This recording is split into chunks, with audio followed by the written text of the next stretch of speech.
I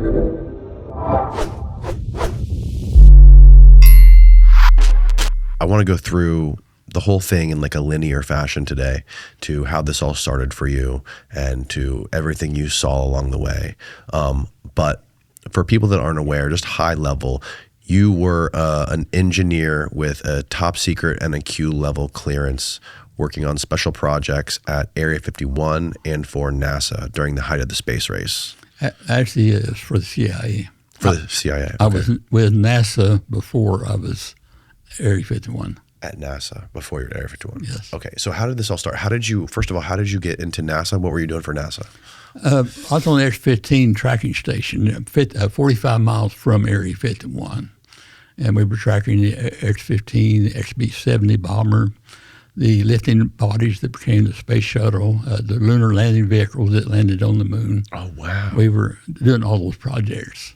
And I was hypersonic flight support specialist. I had experience in the Army. I was surface air missile guy in the Army, intel before that. And I had experience tracking high-speed vehicles. And they brought me to NASA to track the X-15, which was a Mach 7 aircraft. The X-15 is what it was called? Yes.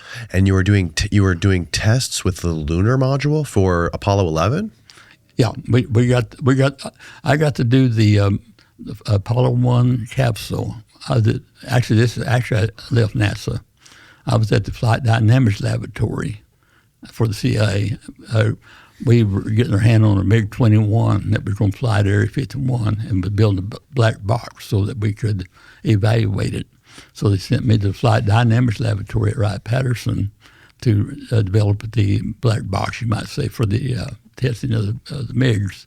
And they were testing the Apollo 1 space capsule in the laboratory that I was in. And they had, for example, they had doing vibration tests. They had on vibrators, and vibrating the decans out of it 24 hours a day.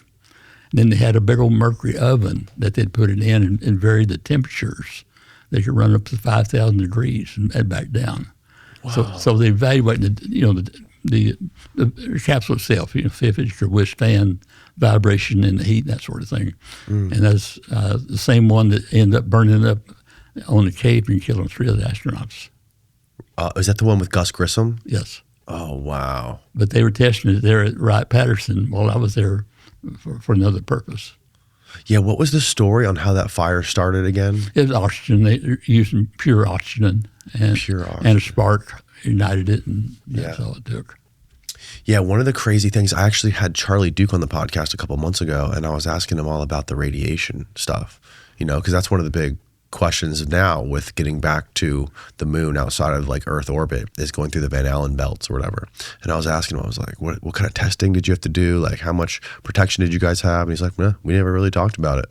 Mm-hmm. And, that's like one of the big things that the moon conspiracy people like to poo-poo it because of the radiation belts, Well, we went through some of that even there in Nevada. I was not a participant through this, but we actually developed a nuclear-powered bomber. And the shielding for the pilot was prohibitive. And then when we built the A-12, which I was part of, we were doing stealth. It was our first stealth plane.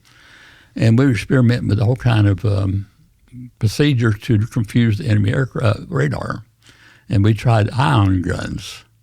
And for them, you had to have shielding for the pilot. And even though they would have worked. Ion guns? Uh-huh.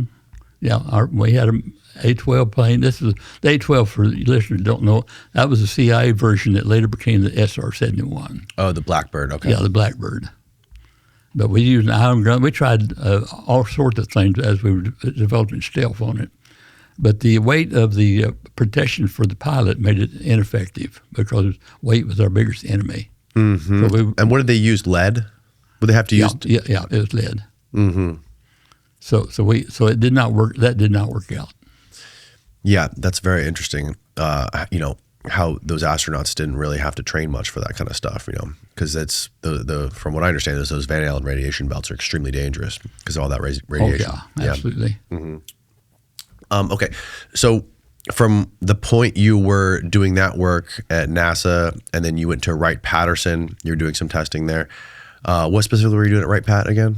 I was CIA Special Projects. CI Special Project. How much of the stuff that you did was like you still have to keep locked in your mind and you can't talk about? And like how much can you talk about? Almost all of it's declassified. Almost all of it's declassified. In 2013, well, actually 2009, the CIA flew me and some of the pilots back to Langley. And that's when they declassified. We could tell our wives where we had worked and what we did back in the 1960s. That's when my wife even learned about Area 51. I'd get on a plane Monday morning, disappear, and come home Friday night. She had no idea. She had no clue. No clue. Where were you flying from? Las Vegas. Las Vegas. Is this when Obama came out and said Area 51 was real? Was that 2009? When it was declassified? I don't know. I don't remember. See if Obama... it probably was because that's when they brought us back to Langley and brought the wives with us, and it was a big deal. And we got to meet the directors and all that sort of thing. And then I continued going back to Langley up until COVID for a different purpose, or more oral history. I love the CIA pin you have there, by the way. Yeah, not a lot of people recognize that. Well, you came in wearing the hat. Yeah. Oh, they keep me supplied with goodies like that because I come back about every 3 months, and well, we would have reunions in Las Vegas of the guys that worked out Area 51. I was the president of the association. Okay. The CIA always sent people to attend our reunions just to listen to us war stories after hours.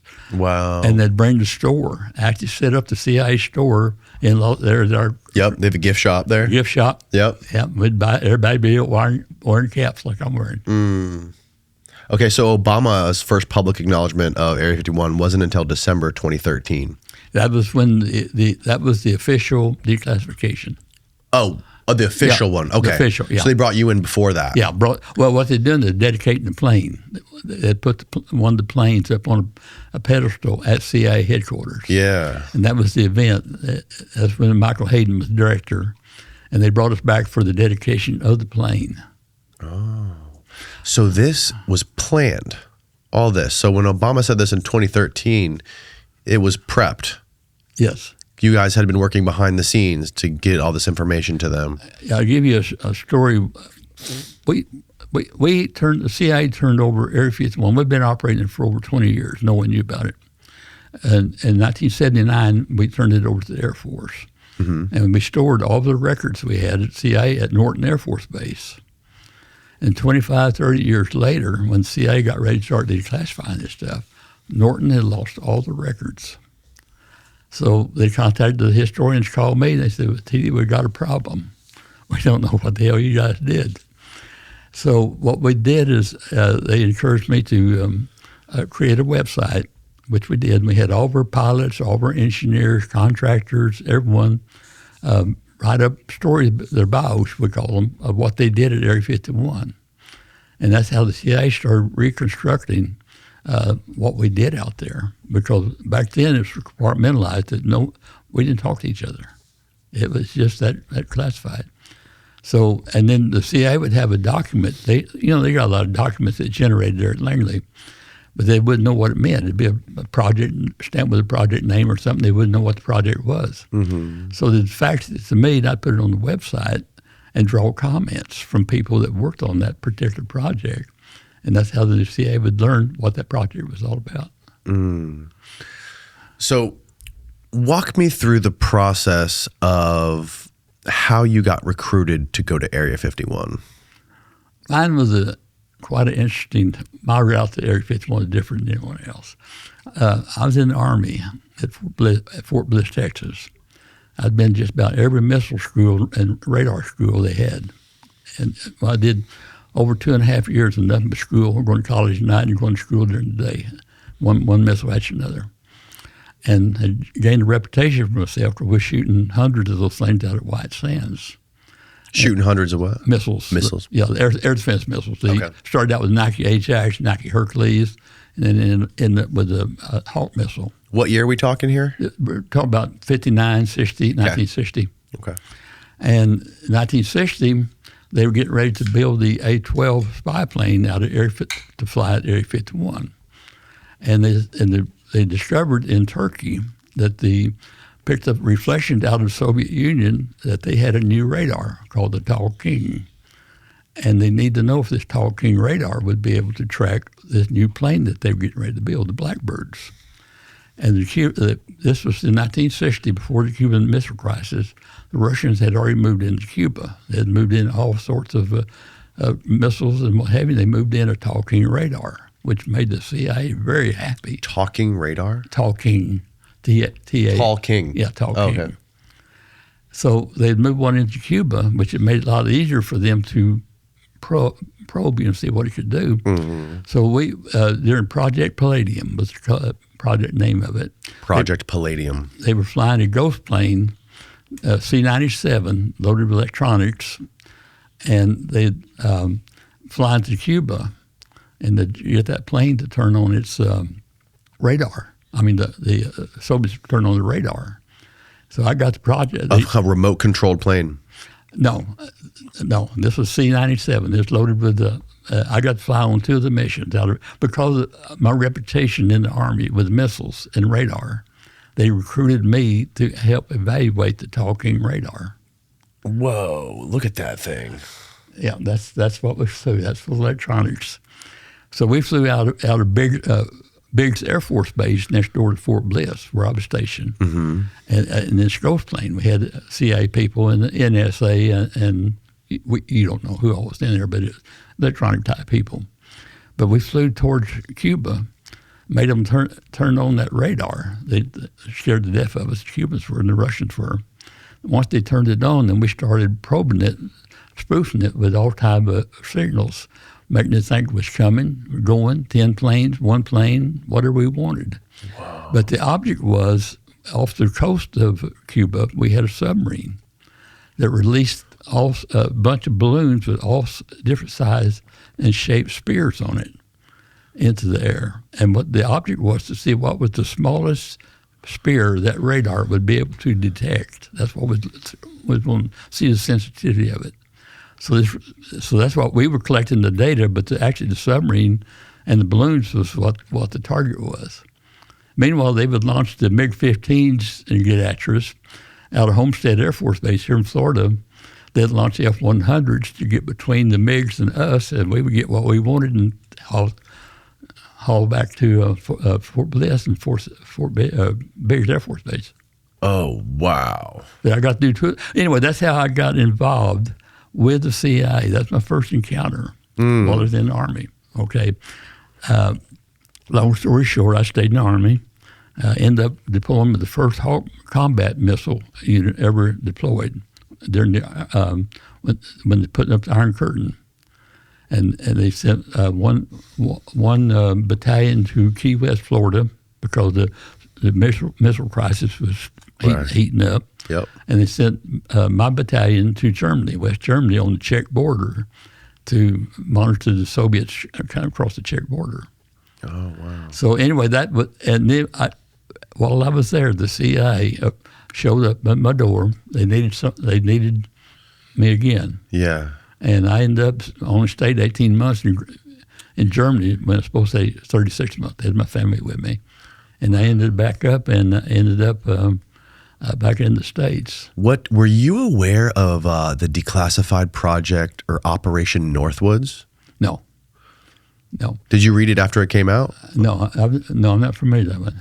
So Operation Northwoods, I believe, included in that was, and I believe this was under Helms.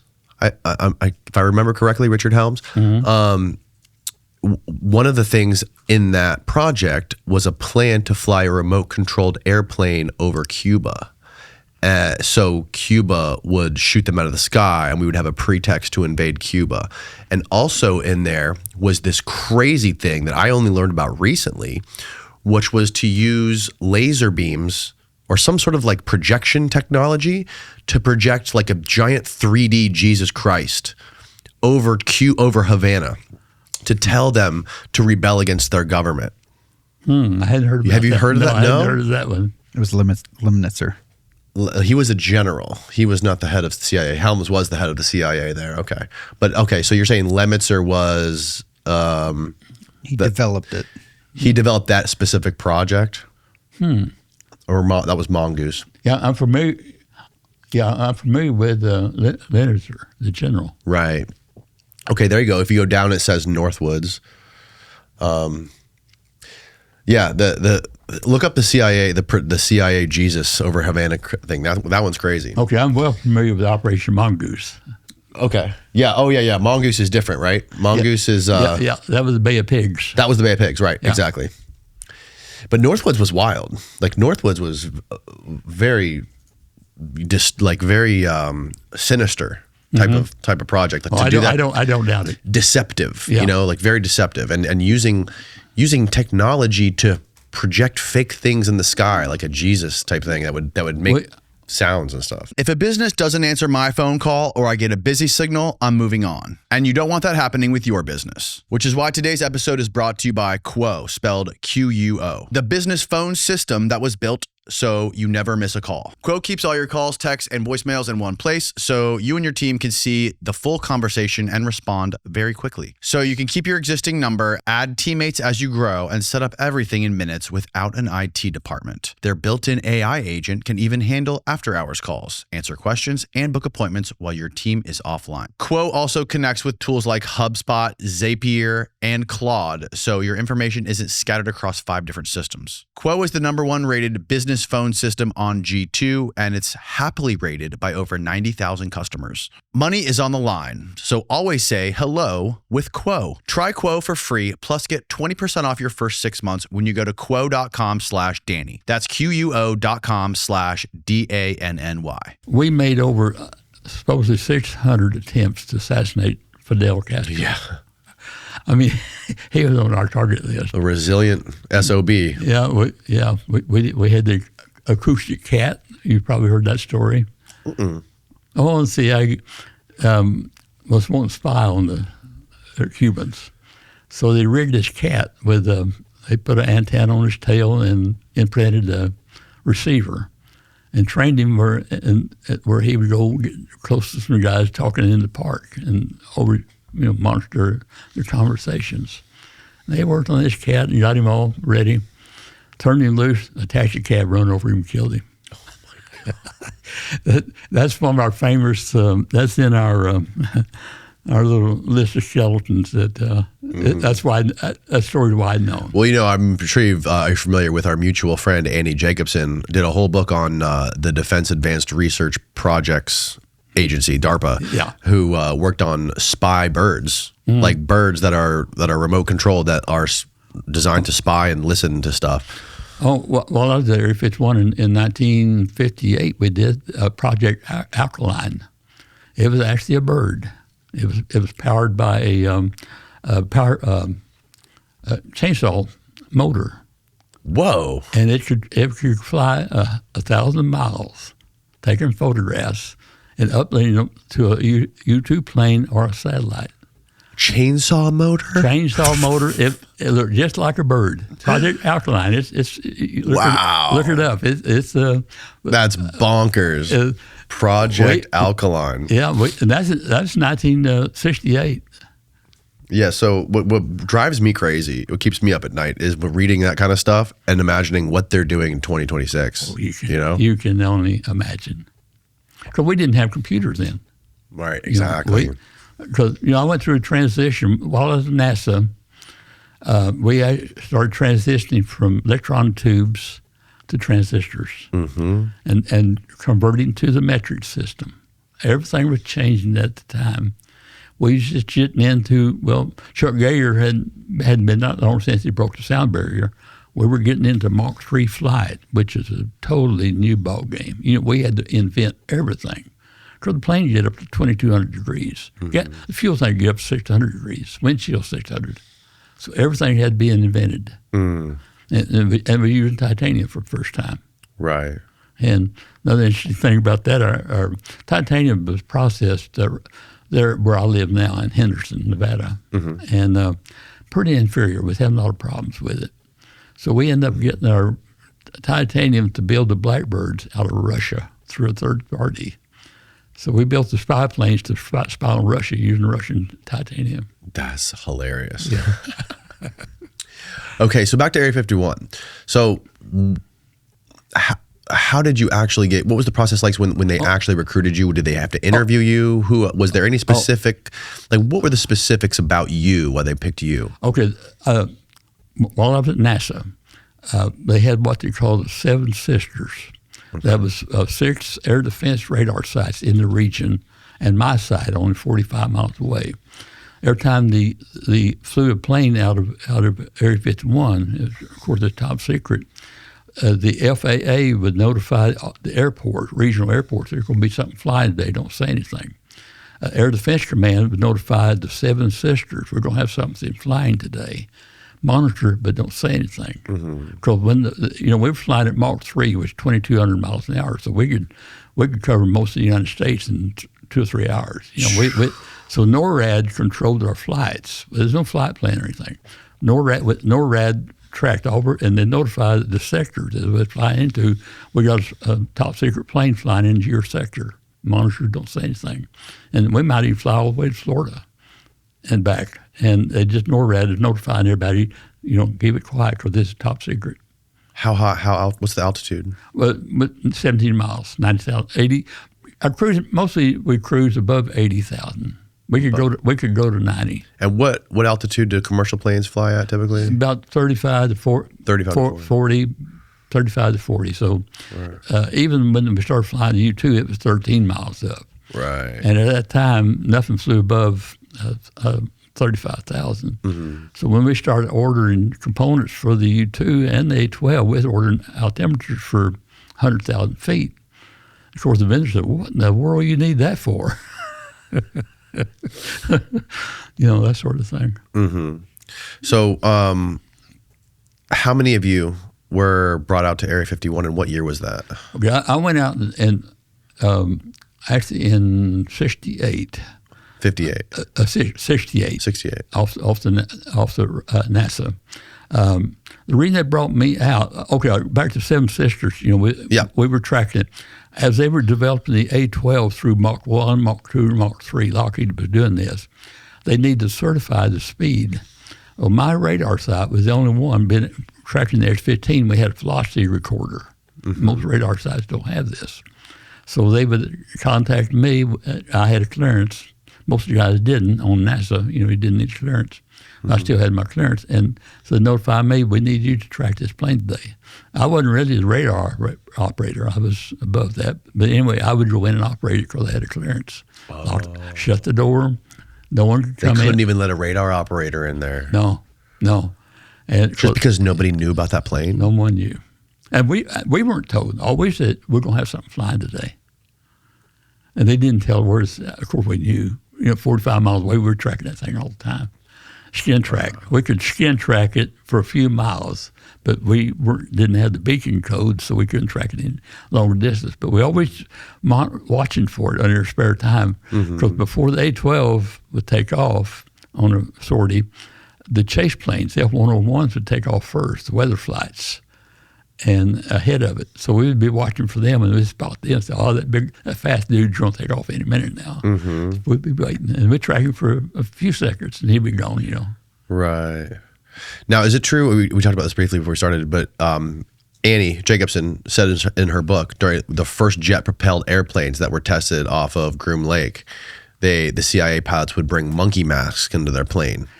And in case, and the reason she explained this to me is because if they come into visual distance with a commercial airplane, they would wear the monkey mask so the person that saw it wouldn't be able to rationalize it or explain it to anybody when they're at the bar and they think they're crazy. Yeah, actually this was at Edwards. Edwards. Yeah, okay. It was at Edwards or more accurate, I think it's called before Edwards. Mm-hmm. And actually it was for even other Air Force pilots. Because they see a plane with no propeller on it. Right. And what the world is that? Even Air Force pilots, yeah. Even Air Force. So some guy had found down in I think it's San Diego or close to Disneyland. Anyway, he had found a place that sold monkey suits. Mm-hmm. Just out of joke, it was a joke. But they decided to wear those, and they wore them, and the guys would see them, and they'd go back. I just saw a monkey flying a plane with no propeller. and they'd laugh him out of the place, you know. So they just did this for fun? This wasn't like part of the... No, it was just for fun. This wasn't protocol? No, it wasn't protocol. Oh, interesting. Yeah, it was just someone clowning around. And he had a cigar. The first one, he had a cigar, a monkey smoking a cigar.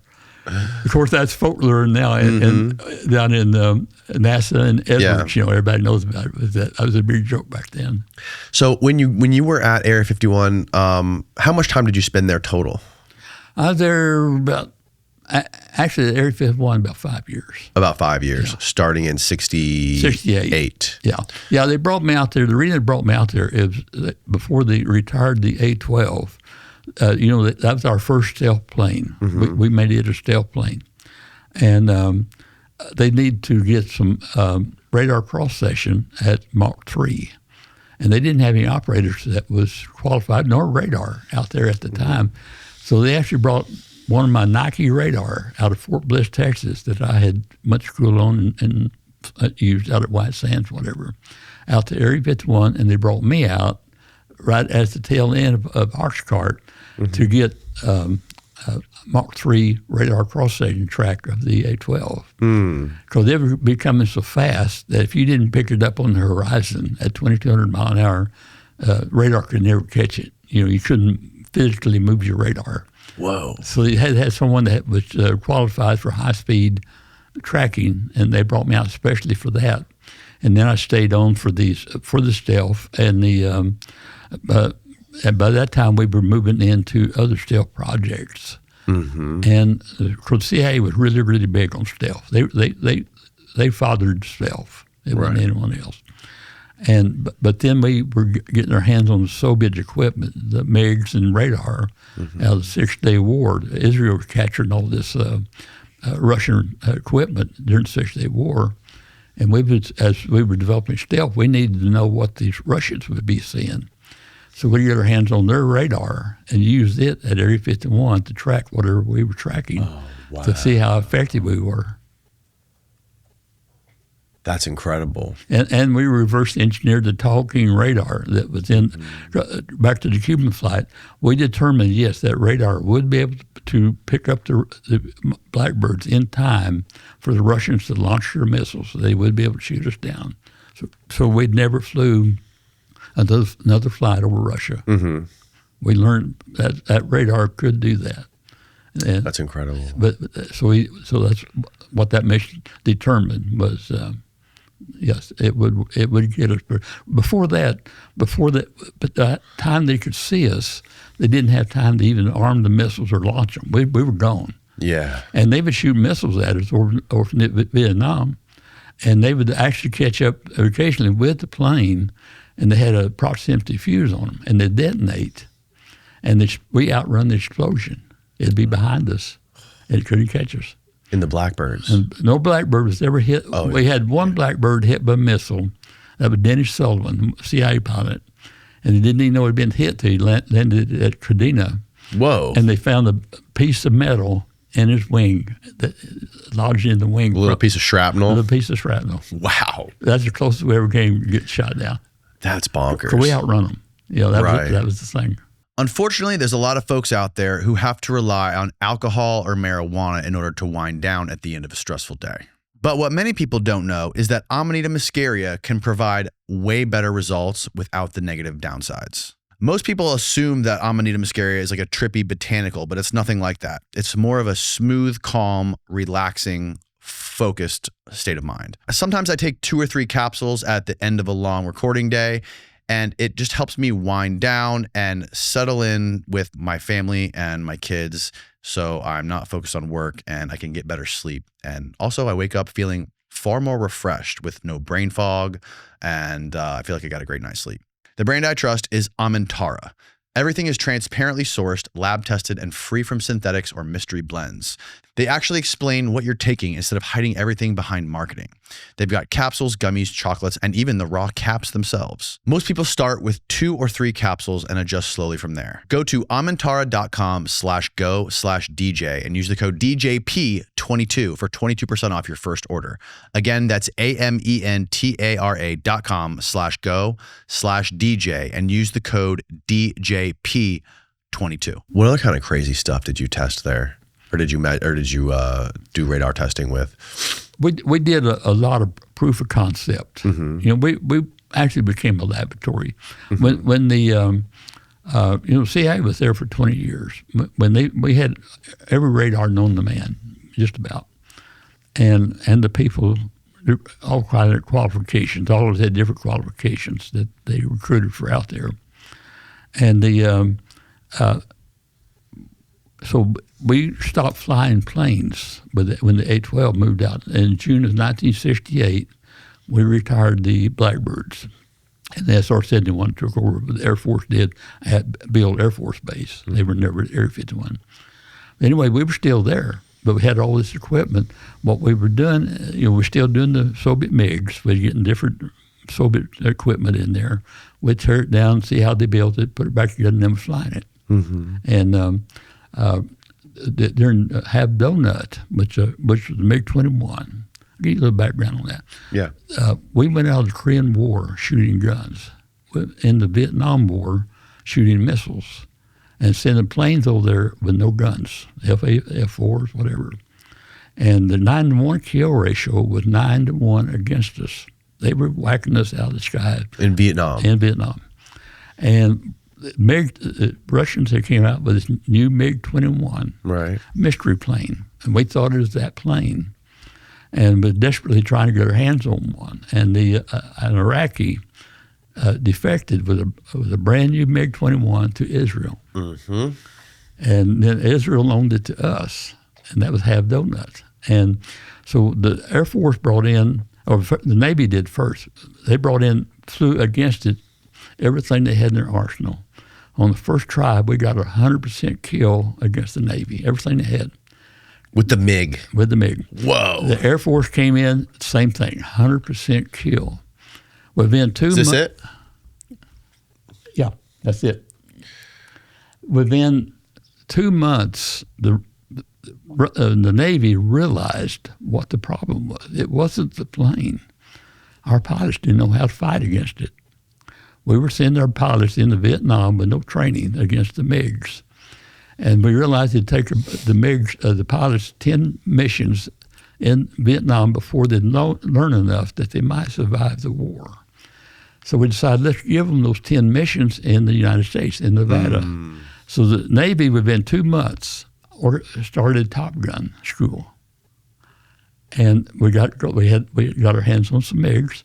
And then the Air Force started exercise Red Flag. And we started training our pilots before we sent them to Vietnam. Once we did that, we totally turned the kill ratio around since then. And then we started getting a squadron of MiGs at Tonopah Test Range here in Nevada, just off of Area 51. Right. And we was flying them against our pilots out at on the Nellis Gunnery Range, give them experience against the MiGs. Mm-hmm. Our pilots flying the MiGs actually flew them like Russians, used Russian technique. We sent our pilots to different countries that was flying the Soviet MiGs and had been trained by the Soviets. And they flew with these guys, like Samoa was one place we went. So we learned the Russian techniques. Once they came back, that's how we flew. They flew the Russian national anthem before they took off. So they're thinking, you're Russian today, you're Russian today. Whoa. And they flew like Russians to give our guys the real experience out on the range of real Russian techniques. And once we started that was the Red Eagles, we called them. And when we did the Red Eagles, we've lost only one plane in air-to-air combat since Vietnam, and that was during Desert Storm. We had a MiG Foxbat, MiG-25 Foxbat, shooting down one of our F-18s. But we quit losing planes. So it was not the equipment; it was the flyers, the training. Did you guys ever recruit any Russians that were trained to fly these things, or any Russian pilots? Did you guys ever get any of those? No, we used the Israeli. Israeli. Yeah. So the Israelis knew how they were defectors? They're the first one to get their hands on the planes and the equipment, and then to give it to us. And I got to tell you a funny story, though. Please. The MiG-21. The Corvette tore it down, see how they built it, put it back together, and we flew it, We had to have it back to Israel in 30 days. So they want to use it for some kind of celebration or whatever. But we wanted to evaluate the engine on it first.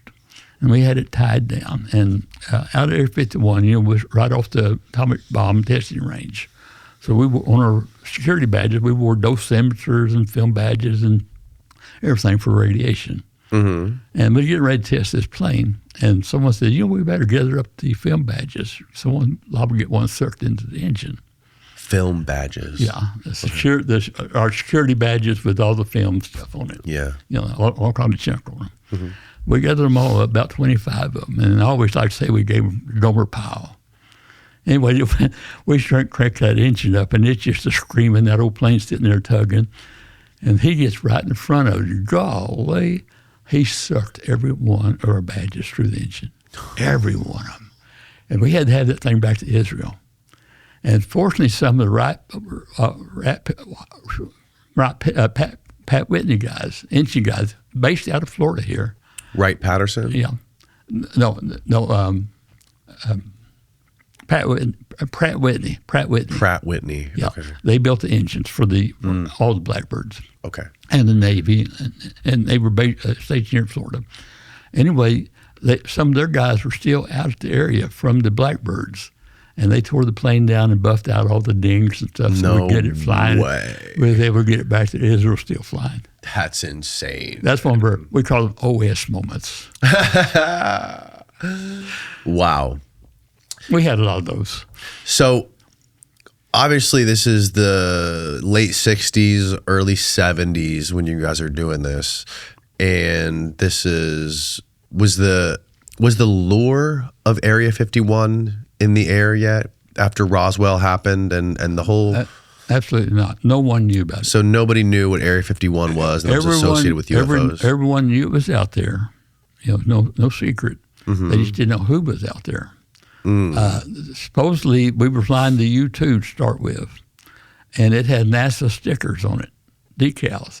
Supposedly, it was the NASA High Altitude Research Project. We were next door to the atomic bomb testing. Their base camp supplied all of our logistics, our film badges. We used the same film badges they use on the atomic bomb range, or security badges, I'm sorry. Yeah. And haircuts, banking, anything like that. We lived out there all week.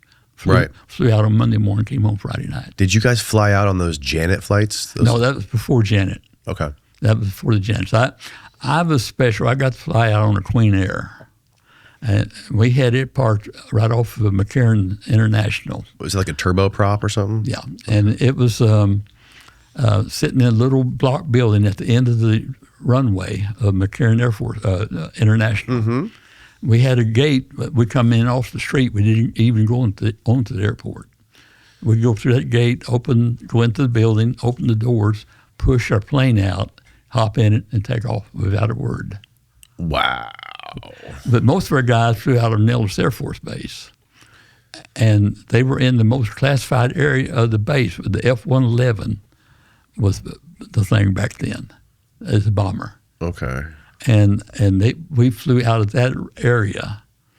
And it was funny, we all wore civilian clothes. We carried briefcases in those days. We carried our pockets full of pens and slide rules and that kind of stuff. Mm-hmm. And we'd go on the base, and, of course, we didn't exist. No one saw us, Right. We'd go on the base, and we'd go in the hangar there. They had a Coke machine. And we might go in there and grab a Coke or something, be some airmen in there, and we'd walk in, they'd almost knock the door down and get out. I don't know what they'd been told about us, but because we did not exist anywhere. Wow. Were there any areas there, like any big hangars or buildings that you never got to go into or look at, or? There, I was able to basically later on no. Originally, when it was just the Arch Cart guys, or the A-12 guys, they go all over the place. But once we moved in and started bringing in the MiGs, mm-hmm. then they couldn't even come in my building. They couldn't, and one place we couldn't go into was the CIA's communication building. They had there were certain areas you didn't go into. Mm-hmm. But basically, we had the run of it until later. And then later other projects started coming in. And like I say, this was, I don't know if I got into this now. We started doing prototypes. When we started flying, I think I stopped before I got into that. Mm-hmm. We started doing prototypes. Lockheed, Boeing, different Northwoods be competing for a contract with the Navy or the Air Force or whomever. Mm-hmm. And they'd build their prototype up in their region and fly it on their test ranges, which was a reason for a lot of UFO sightings in Seattle and in California, with them testing a new type of plane that no one had ever seen before. On private test ranges. Yeah, on the company's test ranges. Right.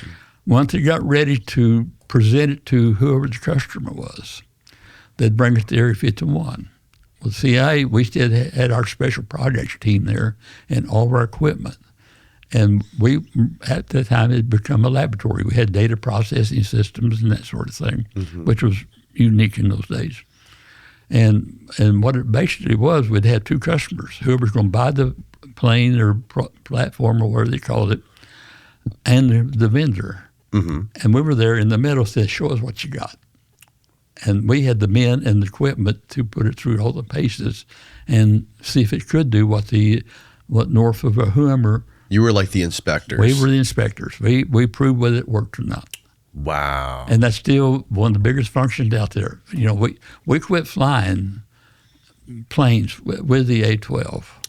So who were like the biggest contractors that were out there? Because basically Area 51 is all run by contractors. I think EG&G is one of the biggest ones, right? EG&G had special projects, and we were embedded in EC&G, special projects. Okay. The CIA people were. Mm-hmm. And the Lockheed at that time was the prime contractor. It was building the planes at the time. Mm-hmm. But you had Magnavox, you had Sylvania, all your TV companies were into electronics at that time. You'd have Texas Instruments building all these components. Mm-hmm. And so you had people coming out to Area 51 from the contractors, and they had to, of course, they were cleared to be out there. And, you know, they might be out there one day or a week. They didn't stay out there. Right. And the people like that could not live in the state of Nevada. The only one that could live in Nevada was the CIA people and the support, like the cooks and that, you know, that sort of thing. Mm. But everyone else had to commute out of state, because at that time when they did the U-2, there wasn't but 263,000 people in the whole state. Wow. And they didn't want a bunch of strangers showing up, and who's that? You know? Yeah. So everybody commuted out of California, out of Burbank, and March Air Force Base. And they commuted up on Monday morning, go home on Friday night. Mm. But we were able to live in Vegas because we were different. You had different level clearance. And we did not interact with each other. The pilots and stuff couldn't come in my building. Those guys, really? Oh, they couldn't. They kept it very stovepiped. Yeah, they didn't have a need to know. Even within my group, as we grew and got more projects, you know, customers, there's 23 of us. And we worked together and we played together. We all had cruisers on Lake Mead. On weekends, our families played together. And we worked. You guys all stayed in your own little bubble. We didn't reach out. We didn't trust anyone else. You know, it was that sensitive. But we'd get up to work. Maybe we'd have different customers. We'd be different projects. Mm-hmm. And you didn't ask your buddy there, hey, who are you doing that for? Or how'd it work? Or what is it? Mm-hmm. You'd help him. He'd say, hey, Joe, I need a hand. And you go give him a hand, but you didn't ask any questions. Right. And I got to think about this a while back. You know, I've known these guys for all these years. None of us knew each other's background. Even then. We never asked. Never asked. You never asked. And I got to think about it. You know, I think I'm the only one that's still living to have her special projects. Really? But very few of them, I could tell you what they did before they came to Area 51. And they didn't know what I did. Fascinating. I always wondered what it was like to be able to do stuff like that, that's super compartmentalized, and live with your significant other, your spouse, and not have to tell them anything. Oh, you're going back to recruitment. Mine was different because I'd been involved in stages. Yeah. So I was cleared, and they knew me. So that wasn't a big deal. You're already in the system. In the system. But like your pilots, when they're seeking pilots for the CIA, they went to the Air Force. They went to top pilots.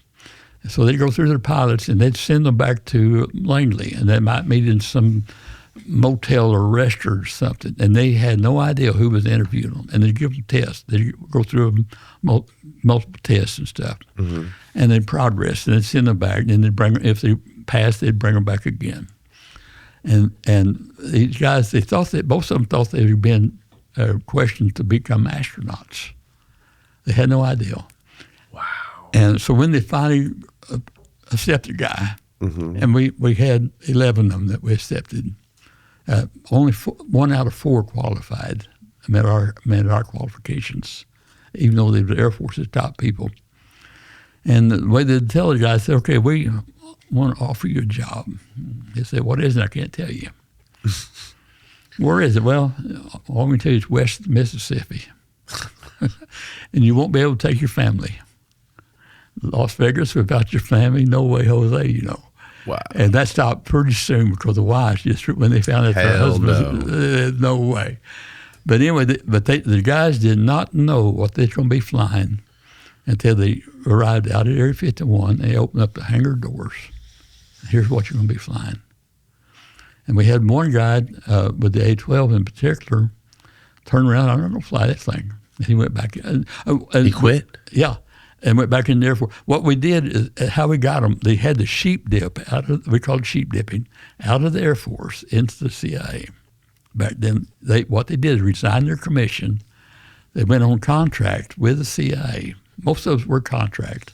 A lot of people don't realize that about 40 to 60% of your intelligence agencies are military, and they convert over to civilian status while at the agency. Right. And then you go back in uniform. That's the same with our guys. Yep. And so they shipped up and they became civilians.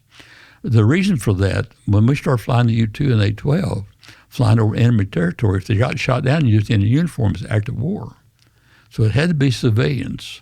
So Area 51 was a civilian facility. It was not military at all. We had Air Force guys there because the CIA didn't know how to run an air base. And that's what it was. We called it a facility, but it was an air base. Right. So we brought in the Air Force squadron. They worked for the CIA. They were not allowed to report up the chain of command. I don't care, General LeMay, no one could ask them what they're doing or where they're working. They reported only to an Air Force officer that was attached to Dick Bitzel at CIA headquarters. Right. Him only. Jack Ledford. They were not allowed to answer to anybody else. Nobody. Head of the Joint Chiefs. Nobody. No one could touch them. And how much did the president know about this stuff, do you think? Very little. And for good reason. Plausible deniability. You can say it. Easy for you to say. Yeah, easy for you to say. I've had my jaw broken 4 places. I had a lot of hard time talking. Wow. So the president doesn't know much. No, and he doesn't want to know much. Right. Only what he needs to. Congress doesn't need to know. I'll tell you how. Let's talk about the secrecy a little bit. When Harry Truman became president, when Roosevelt died, he did not know we had the atomic bomb. Wow. Only a few people in Congress ever knew we had the U-2 plane, even though we've been flying since 1956. Right. Until Gary Powers got shot down in 1960. Yeah. That's when it exposed the program. Of course, the Russians knew we had it. Right. But foreign intelligence knew more than the president knew. That's crazy. But we used civilian pilots, and we never called Area 51 an air base. It was a facility. Everyone used pseudo names. You didn't use your real name. Now, my group used code names. My code name was Thunder. But the pilots all had pseudo names that they actually used on all their paperwork, everything. And the CIA got these names off of gravestones in Europe. So the pilots never used their real names. Why gravestones in Europe? I don't know. It's just, I don't know. But that's where they got them. That's awfully creative. There's a lot of things that I won't say strange, but unique. Like when they hired security people for out there, the CIA, they went to Pennsylvania and hired 26. They hired 30, but 26 of them came out of one little coal mining town in Pennsylvania. Now, can you imagine those guys? They're coal miners, right? And now the security guards. Well, Las Vegas was run by the mob back then. Right. These guys hung out in Stardust Casino. At one end of the bar would be our security people. At the other end was the mob. It was fun. Of course, it was general knowledge back then. Later on, right, you learned all this. Right. But, that's wild, man. That's like the Twilight Zone. Yeah, but anyway, back to recruiting the pilots. Yeah. We had one in particular. They offered him the job. Mm-hmm. He said, "Well, I need to check it with my wife." Okay, go check it with your wife. And he came back. They weren't there. If he had to check with his wife to accept the job, top secret job, they didn't want him. Interesting. Very interesting. And a lot of your listeners are familiar with Marty Knudsen. He flew the U-2 plane and later became head of NASA at Dryden. And but Marty Knudsen, they brought him out for the U-2 plane. He wouldn't even get off the bus. He said, "I'm not going to fly that thing." He ended up flying it, but he did. He ended up doing it. Yeah, pull up a photo of the U-2 plane. It's bonkers. Not going to fly that thing. Yeah. So what was the year they discontinued the U-2? It's still flying. It's still flying? Yeah. No way. It's still flying. They built the A-12 to replace it, and I thought we used more drones now. Oh, we're using. Well, they're not. I think we're down to just recently within the last month. I think we're reduced down to 3 U-2s. 3 U-2s. But we still got them, and we still need them. There's certain conditions where you need them. Mm-hmm. Let's talk about the flights a little bit. The U-2 flights. There were places when the U-2 couldn't fly. Mm-hmm. So, like China. So we organized a squadron of Taiwanese pilots out of Kadena to fly the U-2. We had American commander, that was Colonel Slater, who later became our commander out at Area 51. Yeah. But when we needed to fly into denied territory, like China, we used Chinese pilots. When we were flying over Soviet Union out of Turkey, well, there's times when it got really, really sensitive and the president wouldn't authorize the flight. But we really needed that flight bad. Mm-hmm. So we had recruited 4. We had 5 UK guys, former pilots, stationed to the CIA in Turkey.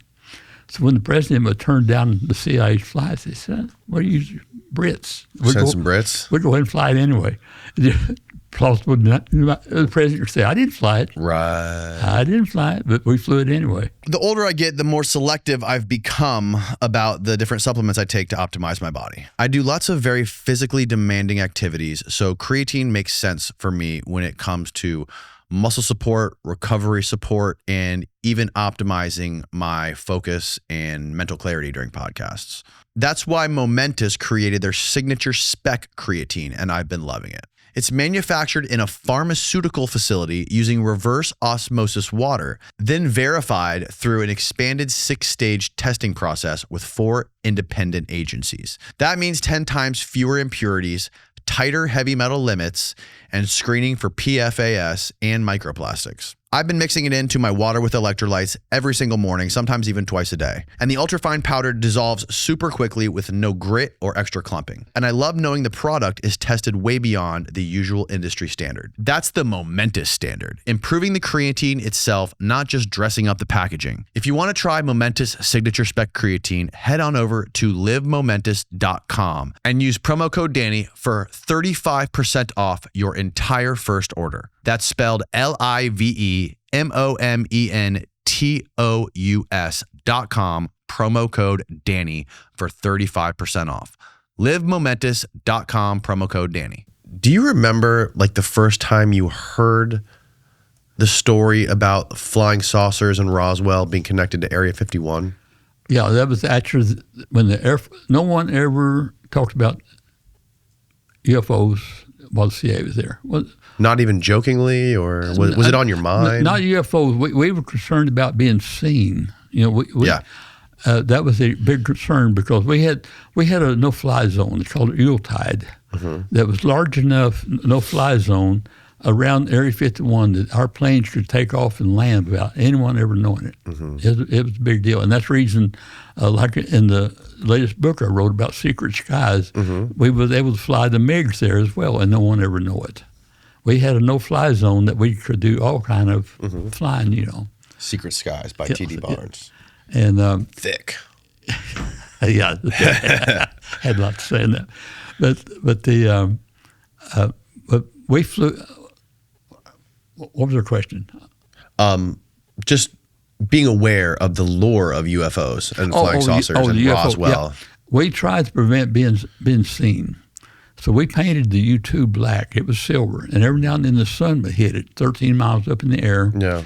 And it'd flash and people would see it. Of course, it was a UFO. So we painted it black to hopefully they wouldn't be able to see it. And the weight of the paint, we lost 1,500 feet of altitude. Right. Just putting the paint on it. Wow. But we were very conscious of not being seen, not because of the UFO thing. Yeah. But it was only after the Air Force took over in 79 that people realized that the CIA had been out there for over 20 years. No one knew what had been done, and then we're not talking. It's still classified. And that's when their imaginations run wild and they start putting the aliens out there, the flying saucers and that sort of thing. But that was all speculation. But up until then, no one had ever associated anything with Area 51. You guys never thought about it, never talked about it, nothing like that? No. And that's a good point. We still don't. We flew over almost 18,000 missions with the Blackbirds. No telling how many with the U-2s. Oh, all these flights. We have reunions. Used to be 600-700 of us there. And we'd sit around after hours drinking beer, war story. Not one time have I ever heard a pilot talk about UFOs. Really? Never. It never entered our minds. That's wild. Because that was the time, during all the nuclear testing and stuff like that, when that was ramping up, was when you hear the most reports of it. Yeah, but that wasn't pilots. We flew all these missions. We had guys in Mir Space Station and the ISS, Gordon Space Shuttle people. They never saw any of that. You never heard of someone having to go out and wash the windshield of a plane to get the nose prints off of it from a pilot looking for UFOs. It never entered our minds. We saw stuff. Yeah. But no big deal. So I'm sure you're familiar of the Bob Lazar story. Oh, yeah. What did you make of that when you first heard of it? It's anyone who's ever been out of Area 51 will see through it immediately. Really? Why? Every aspect of it is, there's no way he could have been out there. No one ever went on Area 51 that they wasn't cleared, first of all, and their name wasn't record. It just didn't happen. To get into Area 51, I don't care, even the president, he has to be vetted. We'd have colonels and stuff that would need to come out, that really need to come out there. But they would have a very, very hard time getting clearance to go out there because they didn't have a need to know. Right. I heard Richard Helms went out there once and had a big seafood party or something. Yeah. Of course, Dick Bitzel came out there all the time. Bitzel, right? Yeah. I worked with Dick Bitzel, and Helen, his administrative assistant, I guess you'd call her. She and I remained close friends for years and years after that. But she was the first woman to ever spend the night at Area 51. Oh, wow. And but she wrote a lot of the history, declassified history about the projects too. Helen did. So I think Bob said that he was there in 88 and 89, and he said he was there during December. So he said he was interviewed in October of 88, and he worked all of December of 88. I know all the security guards. There's few, well, I don't know, maybe one or two left now, but I've known all the years. And you asked him? Huh? Did you ask him? Oh, yeah. Yeah, we talked about it. Yeah, really? Yeah, we talked about what fake was. Because no one came out there that didn't go through security. I don't know what I can tell. Pretty sure I got a relative that worked out there after me, and she was in security, and she run the you had to be on a manifest. I can tell you that on the Jackass Flats. First of all, you got to be on a manifest ever get on the plane. In other words, you're already approved, and then you got to have the right badges. If you're not on that manifest, you don't get on there. I don't care who you are. And she said that he was never on a manifest. Yeah, and the guards too. I'll give you an example. We had a lot of transit traffic out of Area 51. People never knew that it was there. One night, I was a fellow named Calvin Dawson, and I was working on a radar late in the evening, just after sundown. And the C-130 landed. And usually they would land and they would come up to security, and security come out and check them. And before they get off the plane, they had to be their badges checked and all that, and the manifest. Well, this plane, instead of going up to security, circled and went out onto the lake bed out behind our radar sites. And we're standing there, what in the world's going on? And security came out there to meet it. And we're watching all of this because it's very unusual. And pretty soon we saw the guys march right by us in formation. It was Chinese. They had brought a squadron of Chinese out there. They did not know this Area 51. They never knew it. Wow. But they stayed there for 3 months. What we've done, we've trained them to drop sensors out of C-130s over China. And they were staying at Area 51 and using our dry lake bed for their training. No way. And they never knew that at Area 51. That's wild. That was the black batch. You can look them up, black batch. Black batch? That's declassified.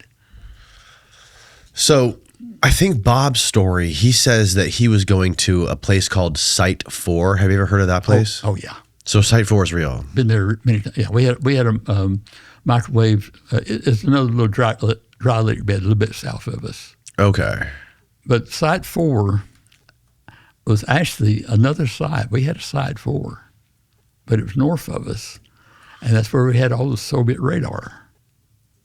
We had moved the radar from Slater Lake. We had a little spring right off of Groom Lake, and a few trees and shrubs. We had planted all our Soviet radar there, and as they increased, we moved them to Site 4. That became, and we had an airstrip there. That's one of our remote sites. But that was Soviet radar was there. Oh, okay. So there was two Site 4s. Well, Papoose was never Site 4. Oh. Bob Lazar's story is false. So there's no underground base hidden in a mountain? Absolutely nothing. That was just a bare mountain with a microwave tower on top of it, a little dry lake bed. Yeah. His story's phony from day one. Because, even Annie talks about some of like the super secret tunnel stuff that was going on. There wasn't any. There was no tunnel, like the tunnel? Absolutely none. Annie had a lot of problems in her book. Did she really? Put it this way, she became persona non grata with anyone that ever worked at Area 51. Did she really? Absolutely.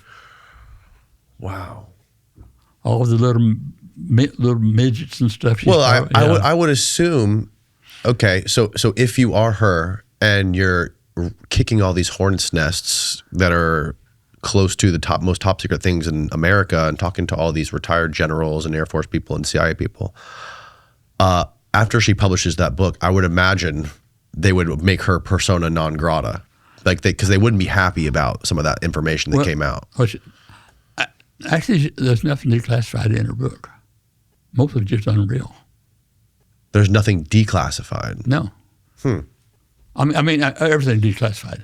Everything is declassified. Yeah. Right. But she sat in my living room, base commander sitting there, she interviewed him. All the people, most of the people that worked out there, because I was president of the organization, she did most of her interviews in my living room. And we gave her access to the top people. I mean, every story. Yeah. We brought her back. I brought her back to Langley and took her through CIA headquarters. We gave her access to everything. And then what she did is mix the atomic bomb range with Area 51. All that stories about atomic bombs and stuff, that's DOE. That was EC back then. We were DOD. and CIA. Two different ball games. So DOE was not involved in Area 51 at all? DOD was. But what about the Department of Energy? No? No, absolutely none. Never allowed on the place. And she started interviewing all these guys that worked for the atomic bomb, out on the atomic bomb side. Right. And associating it with Area 51, but it's apples and oranges. Had nothing to do with it. Interesting. Those guys were never at Area 51. That's got to be a very hard job to do as a journalist, is to try to unravel the secrets of the American empire. Not really. She was looking for what she put in it. Well, I'll give you an example. We had he was, I think, a 90-year-old engineer out at the atomic bomb range. Mm-hmm. She kept interviewing him, and she said, "Give me something juicy. Give me something juicy." And he made up a story, and she put it in her book. And you know Bill there with ABC Nightline. Her interview with ABC Nightline. Who's in what? Bill L.I. I'm not familiar now. Anyway, he was ABC Nightline in New York. It was in my living room, and Annie Jacobsen was there. He was asking her a question about that. Why did you put all this in your book? Uh-huh. And she said, "I'm a journalist," and he said it to me, so I'm allowed to say it. I'm allowed to use it. Right. And he told her, so he told her what? That's what she told ABC Nightline. Mm-hmm. Is because I'm a journalist, because he said it, I could use it. It didn't have to be true. Interesting. But a big part of that, when she started mixing up the Atomic Energy Commission stuff, because she was, I shouldn't say too much here, but she was looking for dirt. Mm-hmm. What did you think about this? But it sold her book. You got to give her credit. She's number 4 on the bestseller list. Because that's the kind of stuff that sells. Well, what did you think about her story of the Roswell crash when she says that she spoke to an EG&G engineer named Alfred O'Donnell? He was pseudonymous in the book, and she recently released his. That's who I'm talking about. That's who you're talking about. Yeah, and I know him well. He told me later, he said she just kept pressing me for something juicy, and I finally just told her a wild story, and she used it. Really? Yeah. He's still alive? No. Yeah, I need O'Donnell well.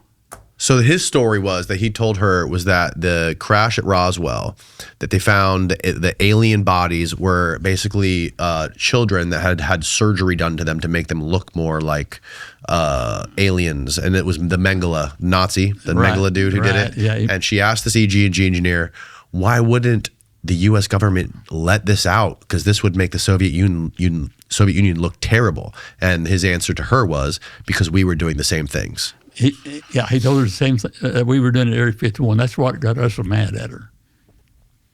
She accused us, and I got right in her face. I said, "You're accusing me and my relative of this very thing." I said, "You know better." And she said, "Well, he told me that because he said it. I can use it." Well, why would he tell her that if he knows she's as running a joke? Book? Because she kept bugging him. He told me. He said she just kept bugging me. Give me something juicy. Give me something juicy. So he gave her something juicy. He was never at Area 51. He was an atomic energy guy. That seems like a crazy thing to tell someone writing a book. Why would you? If she believes you. I mean, I'm sure he could tell that he believed her. Like, was there a laughing afterwards? Oh, yeah, I'm sure. But because he said it. Very odd. And that's what really got us really, really, really angry. To accuse us of doing that sort of thing. I mean, that was the furthest thing away from what we were doing, Mm-hmm. And says the guy with the CIA badge on his jacket. Yeah, of course, anytime I dispute any of this, I'm one of those paid guys, Yeah, that's everybody nowadays. Yeah. Oh, yeah. Mm-hmm. Anyone who says something you disagree with online, they're automatically paid for by a foreign intelligence agency. But Roswell, that was nothing but balloons. There was nothing there. You think Roswell was balloons? Yeah. What do you think about the things that the pilots are reporting now, or they have been reporting since 2014, I believe it was, when the thing came out, with Ryan Graves and Commander Fravor, who were seeing these things, these tic-tac things. I think Ryan Graves specifically described an object that was a cube with a sphere inside of a sphere. Yeah, my And this was right after they upgraded the radar in their jets. Exactly. That particular radar is a new radar. And supposedly it was even having problems with seeing flocks of birds as a bogey. Mm-hmm. So in my opinion, they were doing the same thing that we did there in Project Palladium. They were spoofing that radar to see what its weak points were. Whoever they is, because that's what we do. Every new system comes out, you evaluate it to see if anyone can spoof it. Mm-hmm. And so either we were testing a new spoofing system, because atomic warfare type stuff. We were either doing that or we were testing that radar system. Because you got to keep in mind that no other radars had that problem. It's just the Princeton and maybe one other in that test, mm-hmm. but it's not universal. And you got to remember the source of this. It started in 2004. They did this filming, and when they got through, they put the film in a locker. In 2007, Harry Reid. Now I know Harry Reid very well. He's from Searchlight. For people out there, who is Harry Reid? He was a senator. Senator, okay. And he stayed forever. My land and his land joined as Searchlight. I had a business down there. Mm-hmm. I knew him for years. In Searchlight, we call him Pinky. Mm-hmm. He's a politician. Harry Reid always believed that we had alien spacecraft out of Area 51 when he became a senator. He bugged us to death wanting to come out and see it. And we got nothing here. He was a big believer in UFOs. In 2000, anyway, he got $22 million passed through a defense bill. Yeah. Snuck it in for UFO study. Opened up that little office in Washington, D.C. to study UFOs or UAPs. Mm-hmm. Gave part of the budget to Ralph Bigelow in Las Vegas. Right. Ralph Bigelow bought the Skinwalker Ranch where all the supposed cattle mutilations are going on, all that kind of stuff. Kept it for a while. And last I heard, he's studying life after death. Yes. Robert Bigelow. Robert Bigelow is, yeah. So that's where $22 million went, or part of it. And it was not approved through the Senate or anything. It's just slipped into the bill. Interesting. But Harry Reid was a big believer in UFOs, and for always. And he, I think he's behind all this UAP stuff that's going on today. But going back to your Tic Tac, I really think that was because they're seeing off shapes, and so that has to be electronics. You think so? Oh yeah, we got our capability now is, I don't know firsthand, but we can make the enemy see a whole battalion of tanks or ships out on the ocean. Like spoofing capabilities? Spoofing capabilities. We went into Venezuela, took us, 48 minutes? Right. They didn't even know it was there. Mm-hmm. We went into Iran, they didn't know it was there until the bomb dropped. Mm-hmm. We got capabilities you can't even imagine now. So look at what we're doing without computers. We use slide rules. Now we got AI and got computers. Right. It's just unbelievable. But what I think is with the Tic Tac thing, is that they were either testing that radar, because you can't imagine all the different shapes and stuff they're seeing. They're just seeing all kinds of shapes and stuff. Well, that could be testing the capability of that radar. What's the sensitivity to this or that or whatever? There was an article that came out in the War Zone, and I think Jeremy Riss is the one who told me about this. And there was a patent for some sort of radar spoofing thing or some sort of balloon that looked exactly like what Ryan Graves described, with the sphere with the cube inside of it touching all the four corners. Yep. They got Nemesis now, I think they call it. It's a spoofing technique. Nemesis? Yeah. Mm-hmm. And right there. Yeah, this is it. This is from the War Zone. But But like I said with palladium, we released all these different shapes and sizes. And we had the water disturbance, just like they describe in the Tic Tac. We had the submarine. We had it deployed out of a submarine. It deployed out of a submarine. With palladium, one of the F-15 pilots got on radio and he said, "I see the target." Right. Well, we thought he'd seen the submarine. We don't know what he saw. Right. But we dove the submarine, emergency, dove that submarine, thinking he'd seen it. Yeah. So we caused disturbance. So they're seeing the same thing today. They're seeing disturbances in the water, Yep. all kind of shapes and stuff. Yep. And even back then, it was the spoof radar. And they're still doing it today. It's just like, I get that. I agree. It makes so much sense that if they had just upgraded their radars, that we would be trying to test some sort of secret technology against our own flyers, our own pilots, right? Our own Navy, to see how capable it is, to see what they think about it, to see how the radar can track it. But to me, like, the way they all describe those Tic Tacs moving from like point A to point B in an instant, it sounds like it's a laser pointer the way it moves so fast. Either that or electronic. It could be, I don't think it's physical. You don't think it's physical? No, I don't think it's physical. You think it's some sort of a hologram or something? Yeah. Let me talk a little bit about knowledge of what's going on. Like with the U-2 and the A-12 pilots, we never, ever told them what their mission was, ever. They knew at some point they'd just flip a switch, turn here, turn there.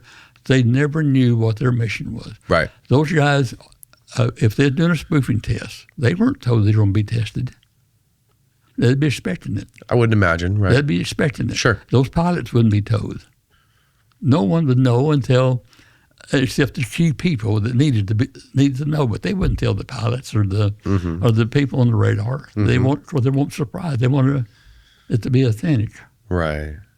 No, yeah, that makes total sense.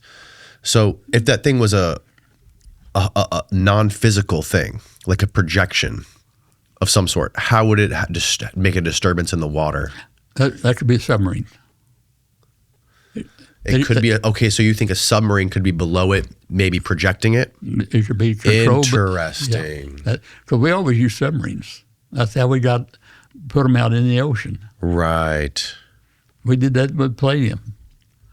So that would account for your submarine, your disturbances in the water, how you got them in the air. I don't know whether they're using physical things now or electronics, because it could just well be everything's electronic. Now, what about like plasma ball stuff? Is there anything that you're aware of with like using plasma or anything like that? Now, we tried using plasma as the stealth technique, even on the A-12s.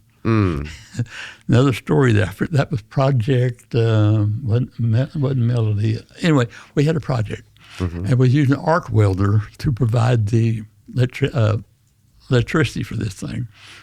We damn near blew the barn doors off the hangar. It exploded. That was the end of that. But we were experimenting with plasma. We were experimenting ion guns, everything for stealth back in the early days. Wow. Yeah. There's so many well-documented stories from folks during the 50s that were working on physicists, that were working on anti-gravity. You have Ed Witten, who was doing this. A lot of people in North Carolina who were very involved, very actively working on anti-gravity stuff. Townsend Brown, all these people, this electrogravitics type stuff, anti-gravity. And then all of a sudden, it all went black. And people speculate pretty unanimously, who are into this stuff, that this was grabbed by the private sector or intelligence, and it went black to be studied, not in the public. So have you ever witnessed or heard of anything like that being tested or tinkered with? I've never seen it, but I heard that Northrop had developed that they had a floating coffee table.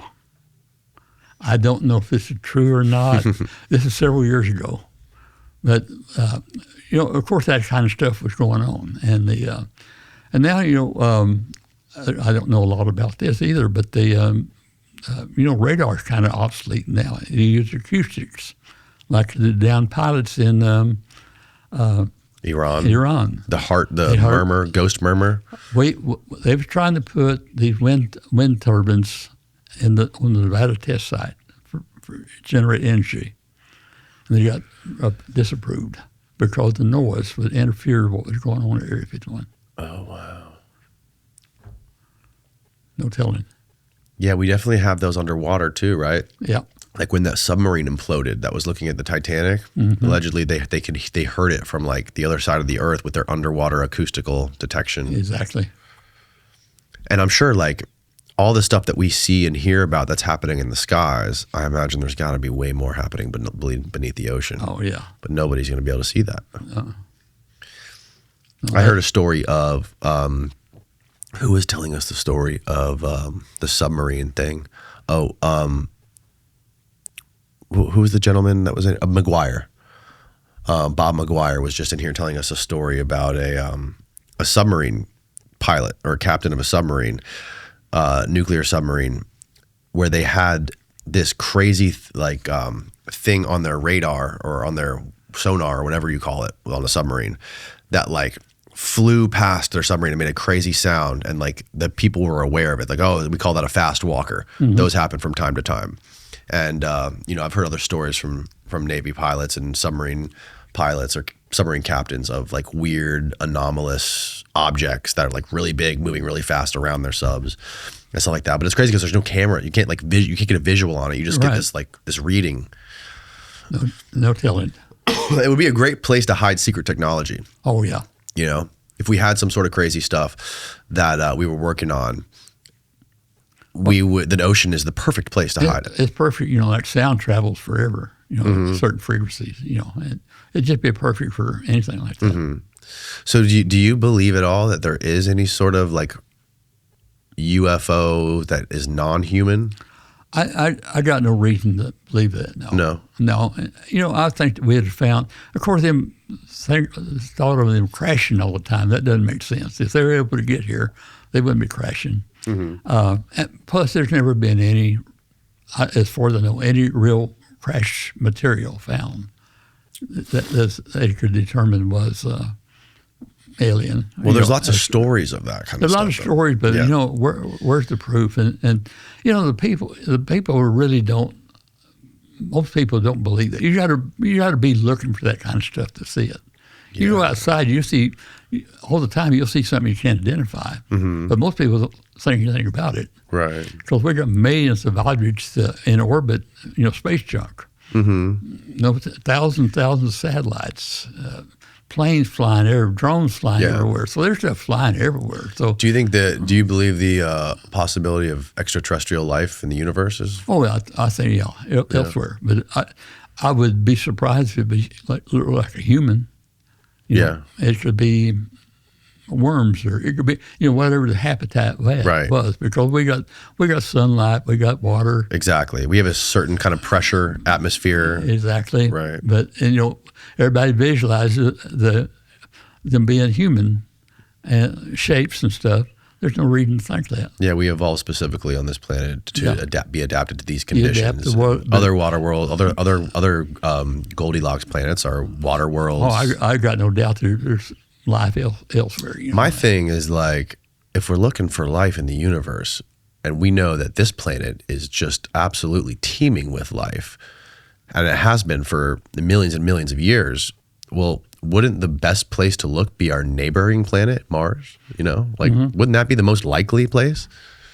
Yeah, it would. And I think that I'd be surprised if they don't find some kind of sign of life. It may not, may be very prehistoric or whatever. Nothing like humans or anything like that. A lot more simple. Yeah.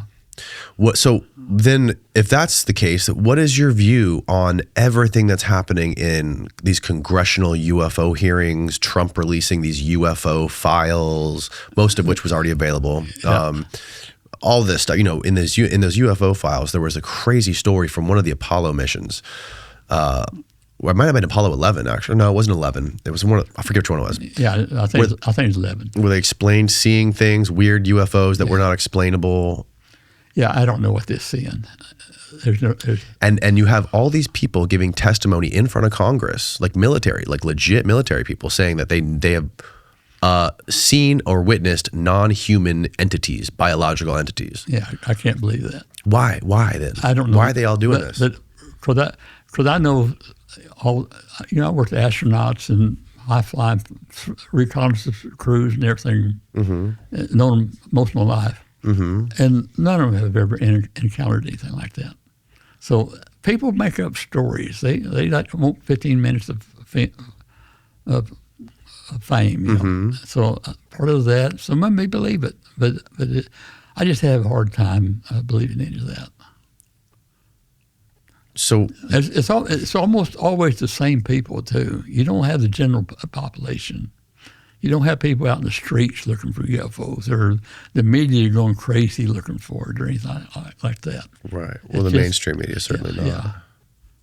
It's just like, why do they waste all this time in Congress and with all these people traveling all over from all over the world and the country to come witness these things, go into skiffs and do this stuff? Yeah, Is it all just a distraction? Is it all just theater? I think that a lot of people that's their thing. They're looking at the sky everywhere, wanting to see something. So you think these people really believe it? I think they do. Yeah, but most people, like I said, the astronauts and the people I worked with, that never even enters their mind. They never talk about it. Wow. It's just, in fact, they laugh about it. If the subject even comes up, they see things. Of course, we all do, but we don't have that frame of mind that, hey, what is that? Right. So when it comes to these spoofing capabilities, like you were saying, are responsible for the Tic Tac and some of these other things that could be projections off of submarines. What are obviously you probably aren't up to speed on all of the most current research or the most current technology, No. but if you were just to speculate, just wildly, right, on what could be the current capabilities or limitations of stuff like that right now. It should be satellites too. It could be what? It could be satellites or submarines. Satellites. Yeah. But we can. I don't know how far we're going with it. I do know that we got technology now where they can make I won't say camouflage, but make something disappear. You can't see it. Cloaking it? Cloaking it, yeah. Yeah. We got cloaking capability now and that sort of thing. And no telling what all we got. But again, it's what the big publicity now that's going with Congress and stuff. It goes back like, look at who Congress people are. Washed out lawyers or people who couldn't make it on the outside to get elected. Yeah. And they're not experts on anything but protecting their jobs. That's true. And look at Harry Reid. Yeah, and it does seem too like I get the view that the people a lot of these, not all of them, but a lot of these Congress people are more interested in like becoming like celebrity influencers, than they are anything else, and actually doing their job. The UFO community is making a big deal about having a Senate hearing. Yeah. If you look at that Senate hearing, there was four senators in that room. And they probably were UFO believers. Right. Well, also, one of the crazy things to me is that Podesta is one of the big people promoting this stuff. And also, why am I blanking on his name again? You know who I'm talking about? The bald guy from the NSA who said that the NSA is not spying on Americans. James Clapper. Yeah. Oh God. James Clapper is one of the biggest people behind this too, which is very, very fishy to me. So, I don't know. It's a mystery. I don't deny that people see such stuff. Yeah. But you got to be wanting to see something make something out of it to believe that there's... consciousness and belief certainly has a lot to do with it. Because I look up in the sky all the time. I see a satellite going over or whatever. Yeah. Me too. I never see UFOs. Yeah. I don't know if I'd want to see one either. I was at a dinner here recently, and this is a pretty prominent businessman, and he thought I was a UFO believer for some reason. And he started off his conversation. I saw 4 grays today. 4 grays? Yeah, I saw 4 grays. And when he realized I wasn't a UFO believer, he shut up. That's a hell of a way to start a conversation.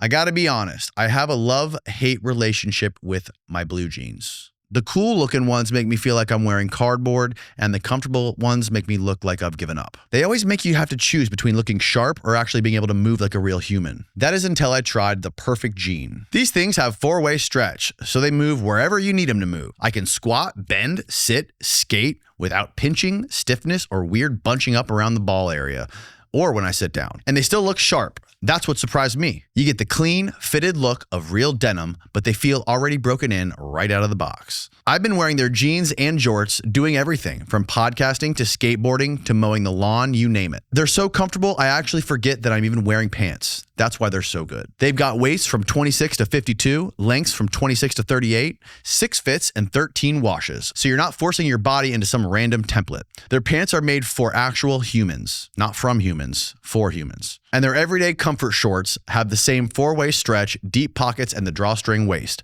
I'm wearing them all summer long, and they're $59.99. You gotta get a pair. Our listeners get 15% off their first order plus free shipping at theperfectjean.nyc, or just Google The Perfect Jean and use the code Danny15 for 15% off. Again, that's theperfectjean.nyc, or just Google The Perfect Jean and use the code Danny15 for 15% off. ECMs and ECCMs. Can you explain what those are? Yeah, electronic countermeasures. That's what your planes use to spoof radar or hide from radar. Yeah. And ECCM is what a missile would use. It's electronic countermeasures. Okay. It's the means of getting through the ECM, getting around it. And that's one of the things I did on my flight to Cuba, was record the ECM that the MiG-15s were using, because we were just developing and getting ready to deploy the Hawk missile, and Raytheon was designing the ECCM up to date. You know, we have to keep up to date with the technology. And they wanted the latest ECM that the Russians were using. And I was able to record that on that flight, so Raytheon should use it for the Hawk missile that they were getting ready to deploy. Okay. But that's an ongoing thing. You're always, you're always changing ECM, and both sides it's a cat and mouse game. Right. Right. And that's very much tied to all of these things that you think could be projections or balloons or laser projections or whatever. It's all the time. Each adversary is trying to outdo the other. Mm-hmm. You'll come up with something new, and then they'll come up with something to defeat it. Mm-hmm. Yeah. Did you guys ever suspect or have any? Did you ever know of any sort of like foreign folks that were in Area 51 that could have been from other countries helping the U.S., like from Russia or China or anything like that? Not really out of the area. We not helping us. The only exception would be the Israeli colonel that had flown the MiG-15 first and brought it over. Mm-hmm. He trained our pilots. Right. And but other than that, but let me talk just a little bit more on that. When we were flying against everything the Air Force had and the Navy had, I'll give you an example of the F-84s that they brought in to fly against. They used National Guard out in New Jersey. Mm-hmm. Those pilots flew. They've told you're going to fly to Nellis Air Force Base, and it's a top secret mission. You'll be flying a foreign adversary. Don't say anything. Those guys came in and they flew against our MiGs at Area 51. They never knew that they were at Area 51. Interesting. They thought they were at Nellis. They didn't have a need to know. And wow. So a lot of times even out there, if you didn't have a need to know, you'd see something flying, you didn't ask, and you didn't tell what it was. It'd be. We were developing stealth and not so much in my day later on. And I was aware of some stuff that they were testing out there to make it more stealthy. And people see it working out there. Right. But see it, and you say, boy, I didn't see anything. Right. You didn't want to see it. Well, I'm sure you're familiar. Are you familiar with the Paul Benowitz story?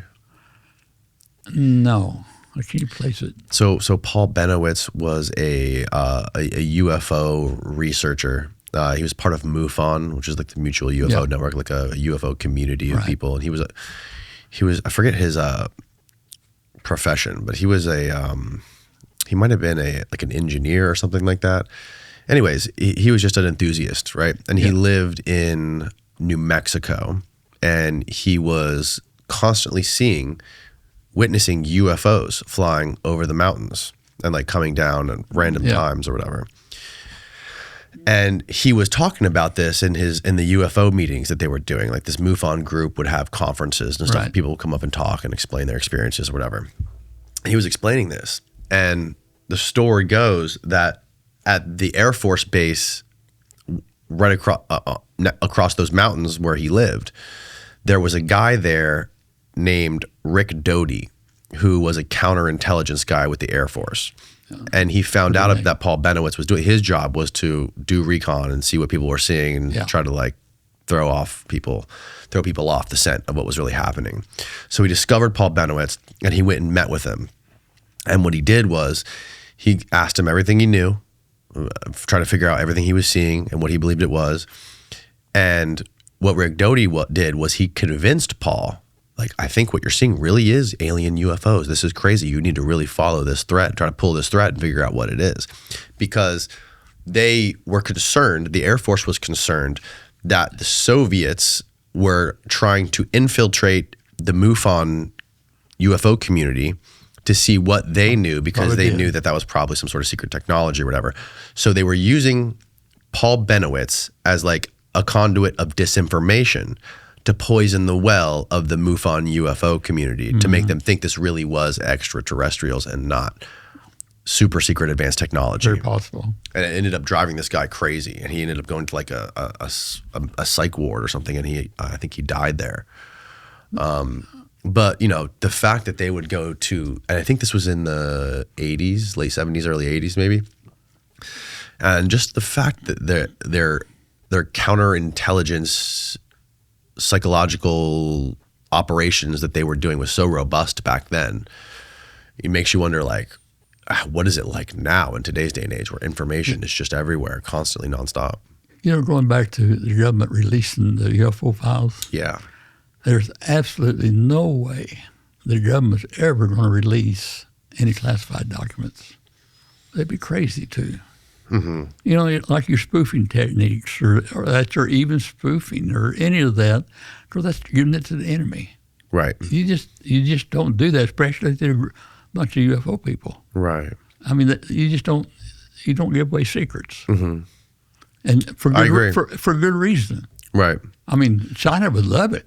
Russia would love it. Right. Well, I mean, the story goes is most people suspect that those countries have the same kind of stuff that we have. And you don't tell Congress. Mm-hmm. That's the worst place in the world. Right, exactly. Tell a secret.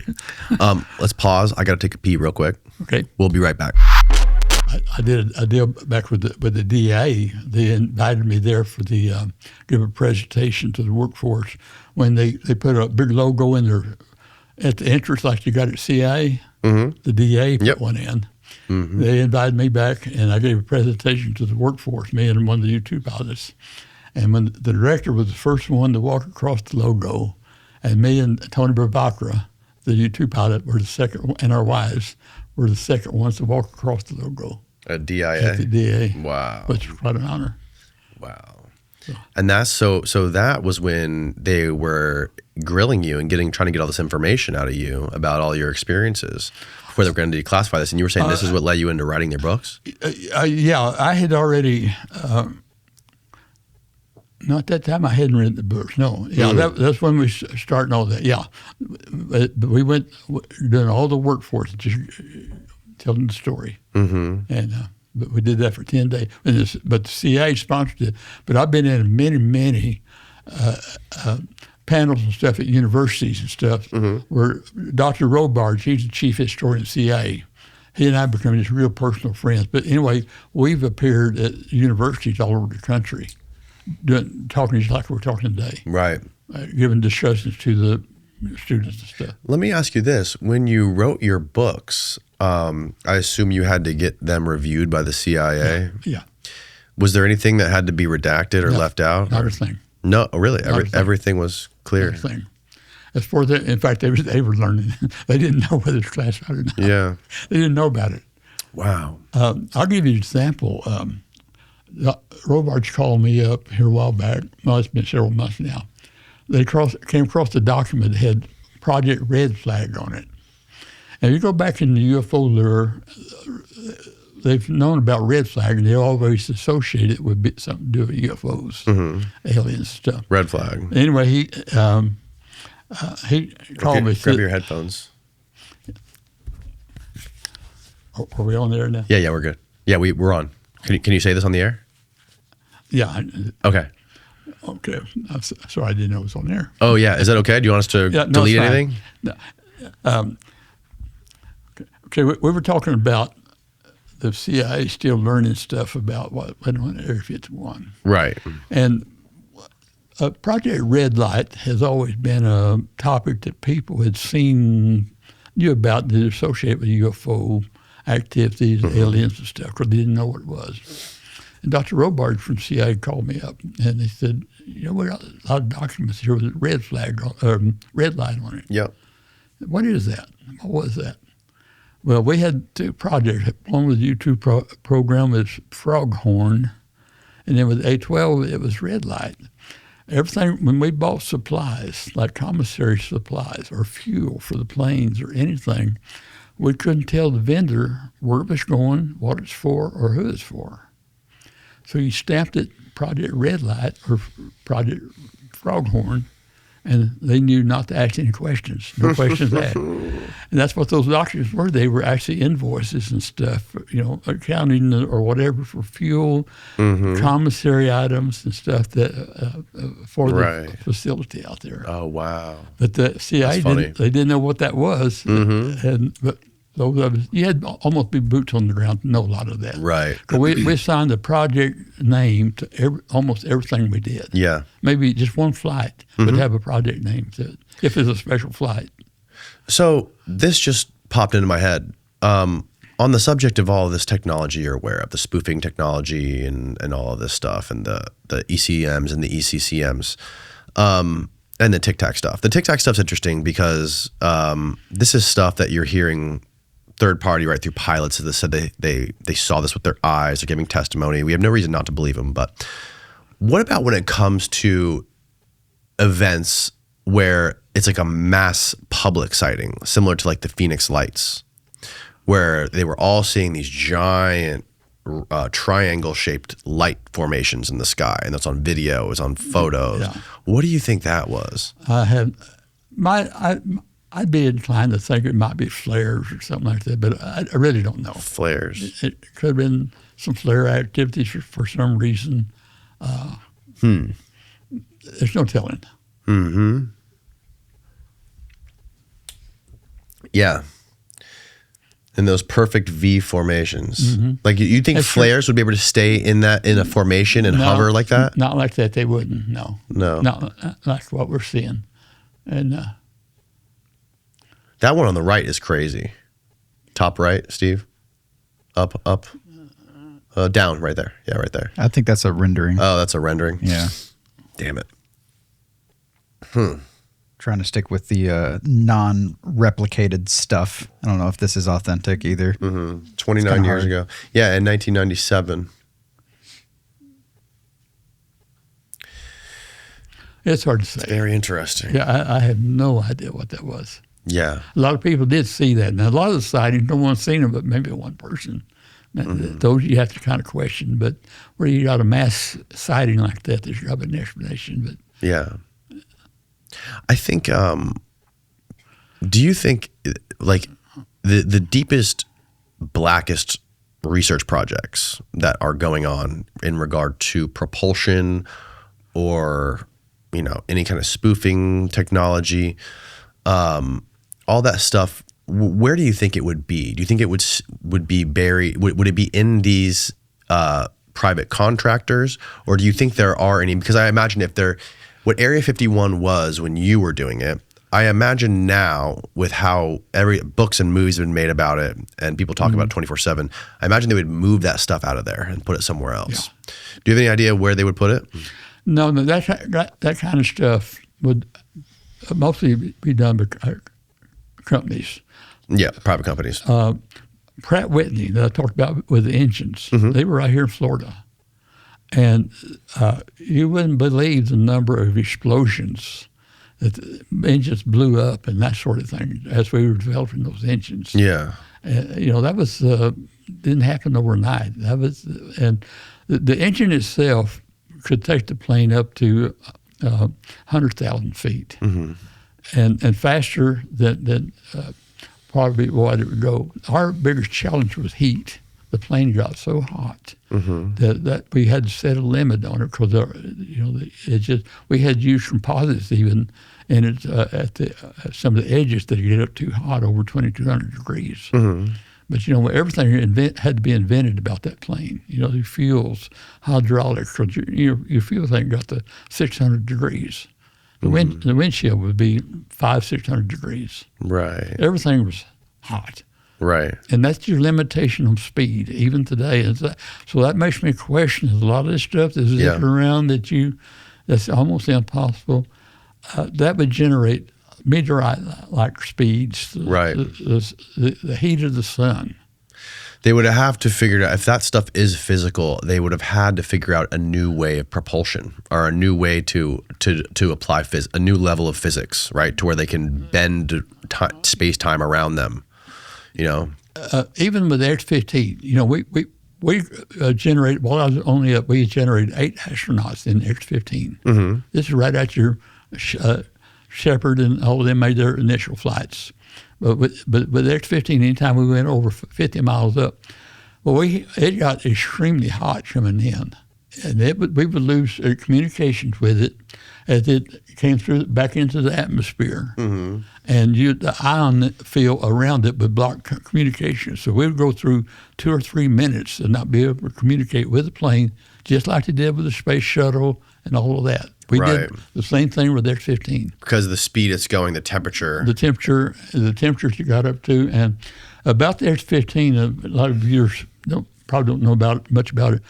Everything that went to the moon in Apollo, we tested first in the X-15. The flights weren't testing the plane. We were testing equipment that we were sending to the moon, hydraulic systems and different things. Sometimes it worked and sometimes it didn't. Those missions were so interesting. I always said that my time on that program was much more interesting than Area 51. Really? Every flight was a nail biter. Sometimes it worked, like I said, and sometimes it didn't. Yeah. We always had another pilot sitting on the console right beside me when we'd have a mission, in case the pilot got in trouble, which happened quite often. You'd have your cockpit filled up with ammonia or something, and the pilots up there were, scared, what's going on. And the pilot on the ground, his job was to settle down, Joe. It happens all the time, remember? And he'd settle the guy down. Meanwhile, we're frantically trying to figure out what's wrong, because we got to bring this guy back. So every flight, but we were testing everything that went to the moon. We tested that was our workhorse. With the X-15, because once 1 or 2 flights, we'd go up in the fringes of outer space. One mission I remember, we got up at 4 o'clock in the morning. It's during one of the meteorite showers that comes around every year. I think it's November. Anyway, our mission was to collect some meteorite dust. We'd put some little things on the wing, and we went up and flew up into the meteorite high enough to collect a little bit of meteorite dust. That was one of our missions. Interesting. Why? What was the purpose of it? Just to see what it was. Something from just to outer see space. what it was. Something outer space. Say we're going to Mars or the moon or wherever it came from. Yeah. Very interesting. So you took this plane up with equipment that was used for the Apollo missions. Yeah. And like, for example, where would you put the equipment? It would replace something in the plane. It may be something in the hydraulic system, or it changed the plane out, and that plane there we'd launch it. It went over Utah. Yeah. And it would land at Edwards, and it drove up, and it drove up 250,000 feet or so. Yeah. And it had to slow down, and he'd be drinking coffee 7 minutes after we launched him. But we'd bring him up on a B-52, and we always had a dry lake bed in Nevada that we'd launch him over in case the engine didn't start. He could land on that dry lake bed. Oh, wow. So we always launched him over a dry lake bed. Yeah. And I'll tell you a story. One of our launches that was at Mud Lake up at Tonopah, the engine didn't ignite. He landed on the dry lake bed. It was on a Friday. They went out with a flatbed truck, loaded up the plane, S-15. They couldn't cross Death Valley on weekends in an 18-wheeler. The S-15 sat in my driveway all weekend, and I didn't take a single photograph. We did not take photographs back then. Whoa. There is photographs, but in your driveway? In my driveway all weekend. We lived in Beatty, north of Las Vegas. Yeah. That's where the tracker station was. Sit there all week, but we thought nothing of it. It wasn't a big deal to us. Yeah. And I look back now, I give me things, have me sitting on top of it or something. But one of the crazy things about the technology that was used on the Apollo missions is that, and one of the things that people don't realize is that the temperature in the sunlight on the moon is like, I believe, 250 degrees Fahrenheit. Yes. And in the shadows, it's like negative 250 degrees Fahrenheit. Yeah. And they stayed there for, I don't know how long, a couple days or something like that. Like, how in God's name were they able to do that? Yeah, I know. Back then, that many years ago? You think about it, and what was amazing is the computing systems we had. We got much more in my iPhone than we had for the whole program. That's right. The computing power on the iPhone is like, I think it's 1 million times the computing power in an iPhone than all of the computing power of the Apollo missions. Let me tell you another story. X-15. We had an old mod, we called a Mod 2 radar. That was the same radar that we gave Russia during World War II during the Lend-Lease program. NASA had got a hand-me-down from the Air Force that used this radar at the Cape Canaveral, and we ended up with it on the X-15 range. That radar was so old that you pull out a chassis and the insulation on the wires would crumble down on your console, so you didn't dare touch it. And during the mission, a lot of times we had a scope that would black out. We used oscilloscopes for scopes then. And you knew where to bang on it to get it to come back on. Of course, you didn't lose flight. You're still tracking. Right. But you just didn't have visual. But we were using such outdated equipment and putting the guys up in the fringes of outer space. That's so crazy. It was crazy. It was crazy. But we were using old Mod 2 radar for those missions and slide rules. Right. And also, like, the footage, right? Like, how did they get those film reels through the Van Allen radiation belts undamaged, right? If their things are so dangerous and you're going out there, you're getting all this footage and you're bringing it back and it's on film and reels, like, film gets damaged very easily. It's not, you got to protect, even going through, like, airports, TSA, like bringing them through the scanners that can damage film. So, no, these things went through the damn Van Allen radiation belts undamaged. We wore dosimeters out there to protect us from, so we no figure out any radiation. And we never got any unspeakable, enough to be concerned about.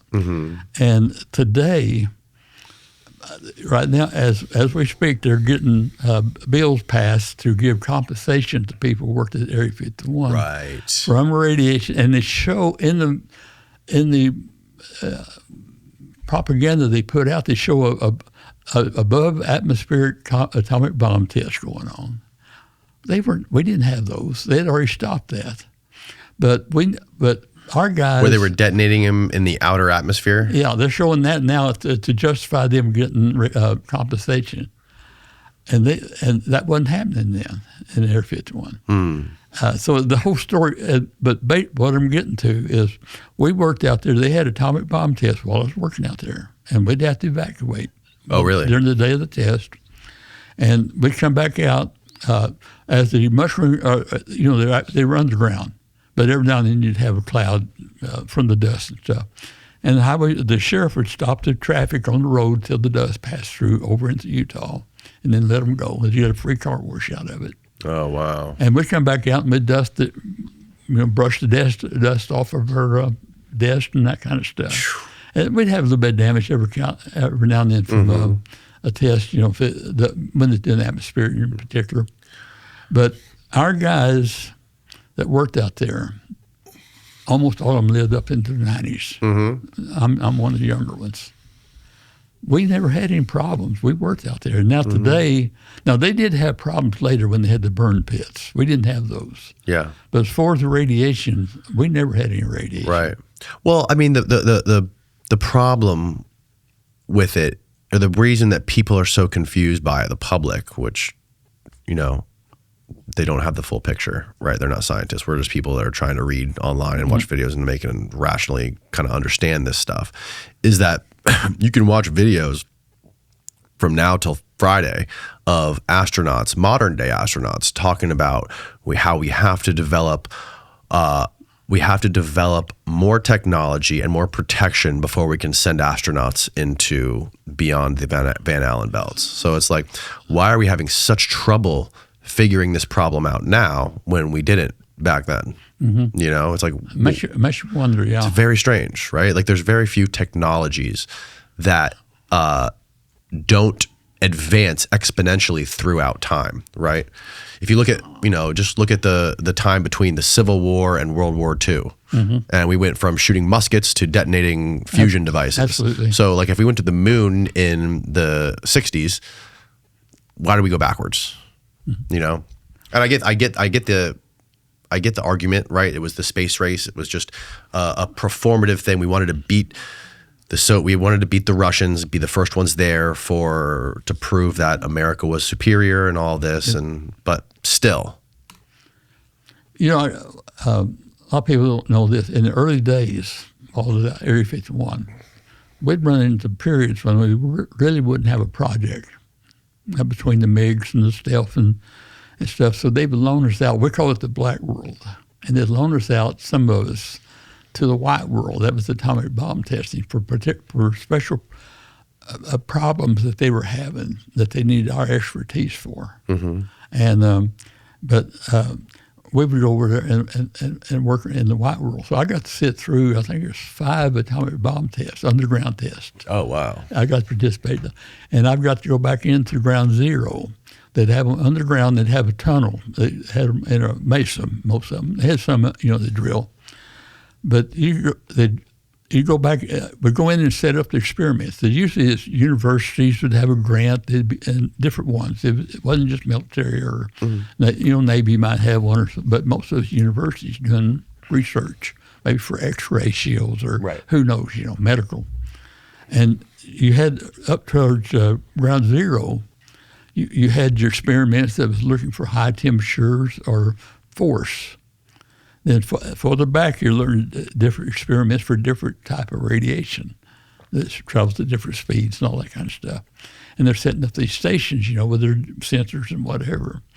And when they set off the bomb, of course, they had simulations all up, and they had all these cameras and stuff and high-speed tape recorders to capture the moment that the bomb exploded, detonated.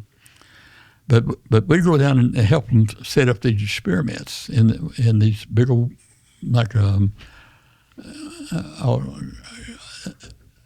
wasn't a tunnel, I mean a big metal deal, cylinder. Anyway, we set these up. After the test went off, we could go back down and pick up some of the experiments after the test. The radiation hadn't traveled that far. When the bomb went off, it started detonating sections of the tunnel, so that the heat drove through as far as it needed to for those experiments, and you block it off. But they start blocking off stuff so that you didn't wipe out all the experiments that you were doing. Right. It's just a series of explosions. Oh, really? But I was able to go back in after a bomb went off and retrieve the experiments way back at the end of the tunnel. Oh, wow. But we never got any radiation. That's the thing. Yeah, and that was another question I had. Like, you see those videos they have of the nuclear bombs going off and blowing out these like fake towns they build, right? You see the houses being shredded. How do those cameras survive if the house is literally being incinerated? Yeah. I had for a long time two of the mannequins that we built a Japanese city out there. Yeah. And put mannequins in it, cars in the driveway. You were there doing that? No. Oh. I ended up with two of the mannequins. A buddy of mine had gotten them. He was security out there. Sometime or other, he had got those mannequins, and he gave them to me.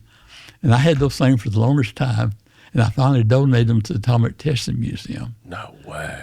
And they put them in the basement. They've never seen the light of day. Wow, you should not have. But they had it's a woman and a child. Yeah. And had AEC stamped on the back of it and all that kind of stuff. No way. And I wish I hadn't have done it.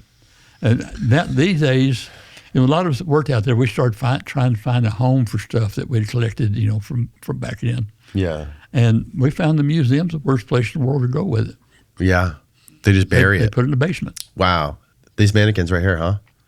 Similar to this? Yeah. Mine didn't have clothes on. Okay. Nude mannequins. Okay, one about it had feet. Oh, they even put food in pantries? Oh, yeah, we had the whole works. Because we needed to know what would happen with the atomic bomb test. Right. Do you know how the cameras survived? No, I don't. That I don't. I'm not sure they survived very long. Right, and would that have been shot on film, Steve? Do we know? Oh, yeah. They didn't have digital back then. That would have been on film. Yeah, it'd been on film, yeah.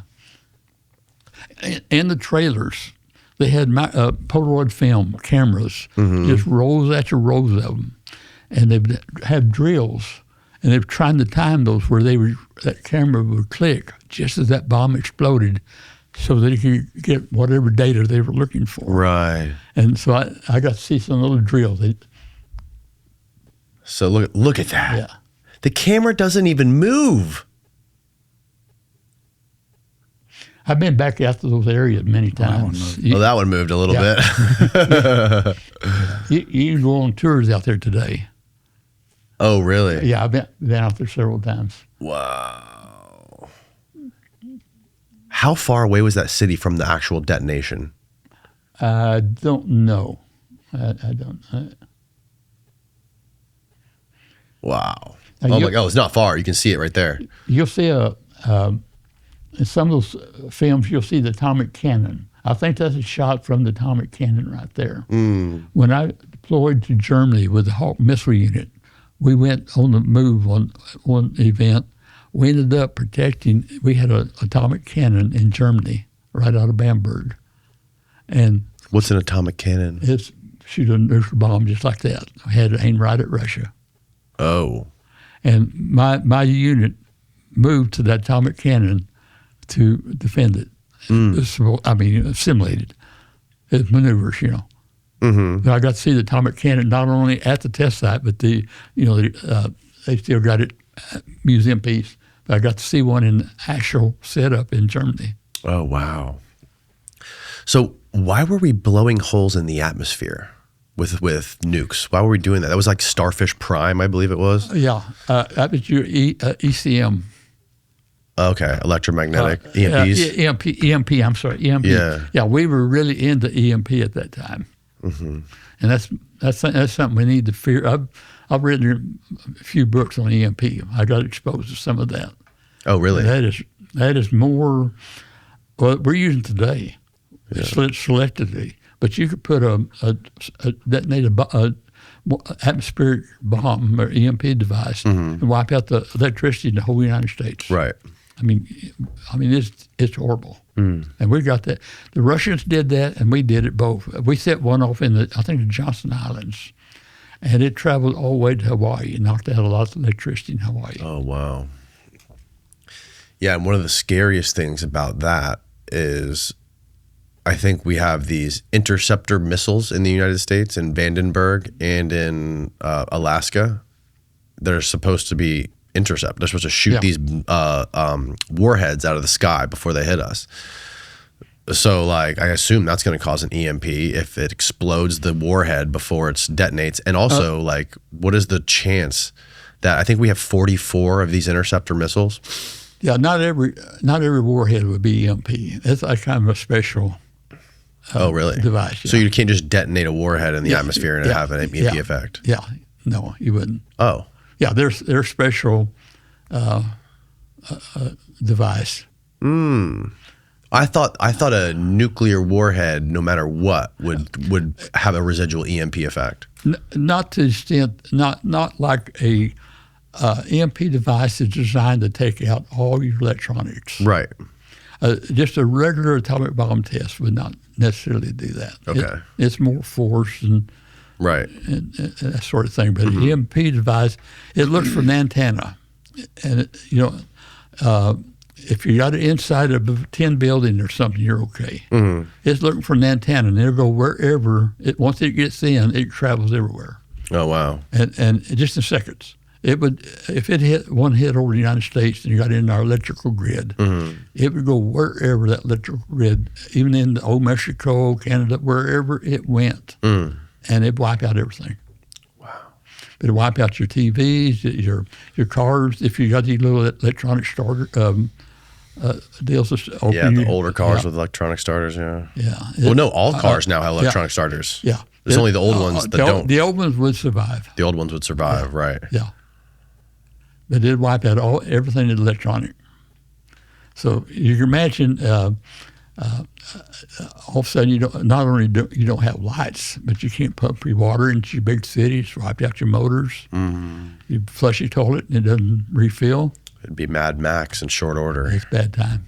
Yeah, very bad time. I mean, we see a little bit of it here when we get hurricanes down here in Florida. It wipes out the power in most of Florida for weeks sometimes. Yeah. And it's happened here recently, and it's crazy to see how people start to freak out and panic. Yeah. The grocery stores are empty. Can you imagine your iPhone's not working? It's the things you don't even think about in normal everyday life that become like the most sought after things, like toilet paper. You would never think about that, but toilet paper is gone. Yeah. As soon as we lose power, no one has toilet paper, and there's no running water. It's crazy. No more deliveries. Yeah, your priorities change very fast. And just, losing power is not a big deal from a hurricane, but a freaking EMP, that's like that on steroids. And I did a 3-book series on EMP, actually 4. And that had become so popular. It's still very, very popular, but mostly with your preppers, the people that prep for that kind of event. I had many, many of them contact me and said, man, I never thought of that. It'd be things in it that, for example, when everybody started running out of food, it happened. My story takes place in Nevada, of course. The first place the raiders go to look for food is the Mormons, because they know the Mormons store food for such an event. Right. So they instantly become the target. That's why the Mormons are armed to the teeth. They prepare for, I think it's a 3-year supply of food or something like that. Wow. And the people would realize that, and that makes them an automatic target.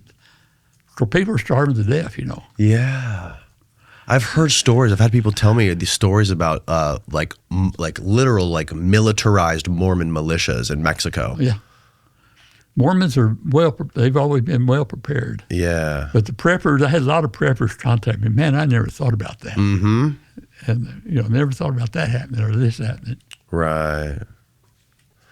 Have you heard the stories of some of the folks who have, like Bob Solis, who worked at Malmstrom Air Force Base, where they held the intercontinental ballistic missile sites in northern Montana, I believe it was, where there was multiple incidents where these guys would have their whole entire site shut down and all the nukes would be disarmed in a way that they had never seen before. And it was corresponded with this great big ball of light showing up, this big red ball of light showing up at the front gate on the top surface level. The security guards would phone them down, be like, we got some crazy ball of light down here. And all of a sudden, systematically, every nuke would go offline. I've heard something about that. I don't know if it was real or I don't know. Mm-hmm. Yeah, there was multiple Air Force guys who were in charge of those nuclear sites, like Malmstrom, for example. Those guys aren't kooks. Those guys have to be like tip-top level, psychologically sound individuals. And they reported this happening, and then like days later being visited by Boeing contractors, like asking them questions and all this kind of stuff. Yeah, I don't know on that. No. Like this drone stuff, that craze about the military over the military installations stuff. It's making a big deal out of that. Of course, the military is flying drones. Right. And they're you're talking about the New Jersey drones? Yeah, all that. It's making a big deal out of that. And of course, the military is not going to reveal what they're doing. They should either be flying drones for a reason, or they should be testing anti-drone technology, which would require drones in the air. Right. So it should be one or the other. But, going back to the release of all this information, no one's ever going to admit any of that because they can't afford to. I mean, the military. Right. Because it's survival, national security. Yeah, it's just, it's crazy because how do you expect the public to believe all of the shit you're selling us? When we know there's secrets, we know like there's stuff going on, but like you just still can come out with bogus lies. Like at some point, the chickens are going to come home to roost. I feel like, like you're just going to lose all the trust of the public because, you want to be the, number one military on the earth. And you're going to do that at the expense of losing the trust of the people. I don't know whether they really would or not, but because a lot of the people, the media, that's a big story. The media loves to run with this. That's that's their news cycle, and for good reason, But the government's got to keep its secrets. Of course, yes. It's definitely a double-edged sword. The government does need to keep its secrets for sure. Yeah. And for obvious and. I'm a good friend with George Knapp. He's one of my best friends. He's great. I'm a huge fan. And we talk all the time. But, he's really upset that the government won't tell him what's going on. And I keep telling him, look, if we didn't have a CIA, we might be fucked. I keep telling George, George, they can't tell you that. Right. There's no way they're going to tell you that. Right. And he said, well, they're hiding something. Well, damn right they're hiding something. They've got to. Right. Keep us safe. Yeah. No, totally. It's totally true. This AI thing, it scares me to death because, they're trying to put reins on AI. Yeah. Which that it's out of the box. There's no way you're going to put it back in the bottle. Yeah. It just, no. And if we try to put controls on it in the United States, China's going to keep right on going. Russia's going to keep right on going. Well, it's already getting out of control here. Like that thing just came out with that new Claude that they released, where it's like capable of hacking the NSA. The problem is like if people can get their hands on this and figure out how to use it for whatever means possible, to where like the government at some level, right? Like the institutional level of CIA or NSA or DIA, right? If some really smart engineers or programmers, some rogue cartel of programmers can get their hands on this stuff and use it to hack the government, that's a huge problem. It's a big problem. It is a major problem. But we were getting into AI even while out at the area. Oh, wow. We did not have computers, okay? You couldn't buy. The Atomic Energy Commission had a gray computer, which was a supercomputer. This was a vacuum tube computers back then? Yeah. We got access to it because we needed to store data. But we had all these systems, and we might have a one-of-a-kind mission out there. And we couldn't afford to lose any data because we had all these radars that would be tracking their the systems. So we actually designed our first computer by hand. We hired a programmer out of think about it in a minute. Anyway, we hired a programmer. Mm-hmm. He came in, and we physically built a computer. And all it could do was we programmed that here's what we expect out of this system, you should see this. Yeah. And then if you didn't see that, it had an anomaly, it would alert us. So you might say it was an AI system. It was looking for something that should be normal and was able to tell us if it wasn't normal. Oh, interesting. So that we could fix it and not lose that data when we had the mission. Oh, wow. That's incredible. So that was our, it was very primitive, but we designed our first AI system. Yeah. The future of this kind of stuff is going to be very frightening, I have a feeling. It's going to be so sci-fi that it's going to be almost hard to comprehend for most folks. Even back in Apollo, we could have sent a system to the moon without a man, right, and done everything that we did. Exactly. The only reason we put a man in it to flex was funding. You couldn't get funding. You couldn't get money out of Congress unless you put a man in it. And if you put a man in it, you had to put an air conditioner in it. You had to put a window in it.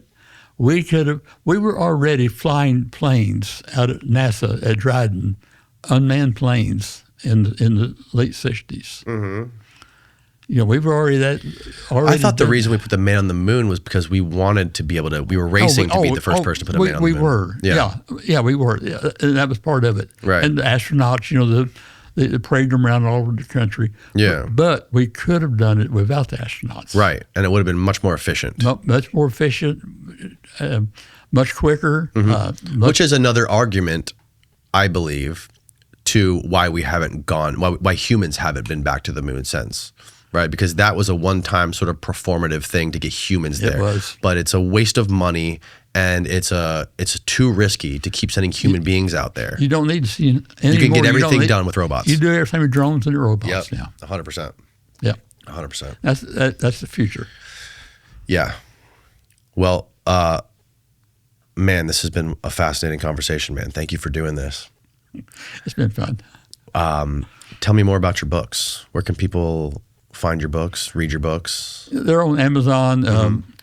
I got some with publishers, but everything is on Amazon. Okay. Just Google my name. Is this the latest one? That's the latest one that's just came out this month. Secret Skies Inside Area 51's Soviet MiG Exploitation.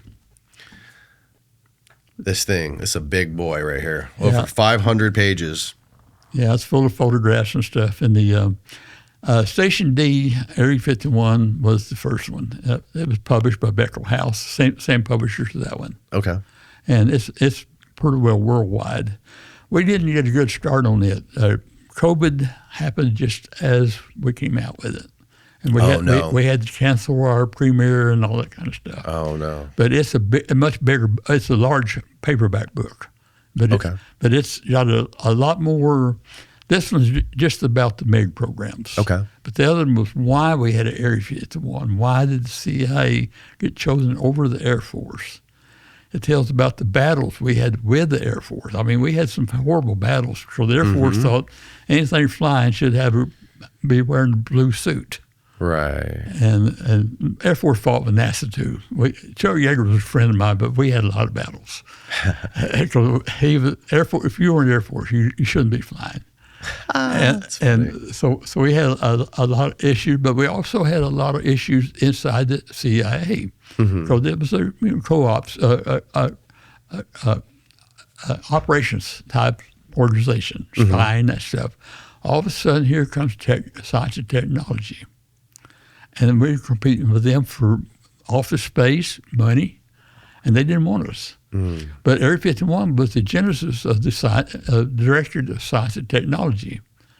That's what started the Director of Science and Technology. That started Area 51 because they realized we're onto something here. We're into electronics, we're into radar, right, and aerial reconnaissance and that sort of stuff. So we had a lot of battles inside of CIA over dominance of the aerial reconnaissances. Right. For example, getting our film developed. We took priority over everyone else to get our film developed. But then when the Air Force started flying, and they wanted to use the same film developers, well, they wanted theirs instantly because they got a mission going on. They need to know right now. We weren't in that big a hurry because we were gathering intelligence, different type, human intelligence and that sort of thing. But they were operational. They need to know right now. So we had a lot of battles over who controlled the films development and just stuff like that. Yeah, it's also very interesting. I learned recently that even the newest telescopes that NASA uses, or not NASA, but like the biggest telescopes that we have that can explore deep space and explore the solar system, all of the images taken by those big telescopes has to be cleared through the Pentagon before they can be released into the public. I don't doubt it. That's crazy. When they take our photographs out at the agency, they have to be cleared before they release them to us. It's just us standing there in the emblem. Right. But something just basic like this, just for scientific research, But I see where they would want to get those cleared. Yeah, I don't know why, but competition. Space is our next frontier. Yeah. That's space satellites. Our Space Force. No telling what they're doing up there. Yeah. No telling. No telling. Well, thanks again, man. I will link all your books below. Yeah, just Google me. Just T.D. Barnes. T.D. Barnes. Yeah. Perfect. All right. Well, it was a pleasure. I really appreciate your time. My fun. All right. Had fun. Good night, everyone.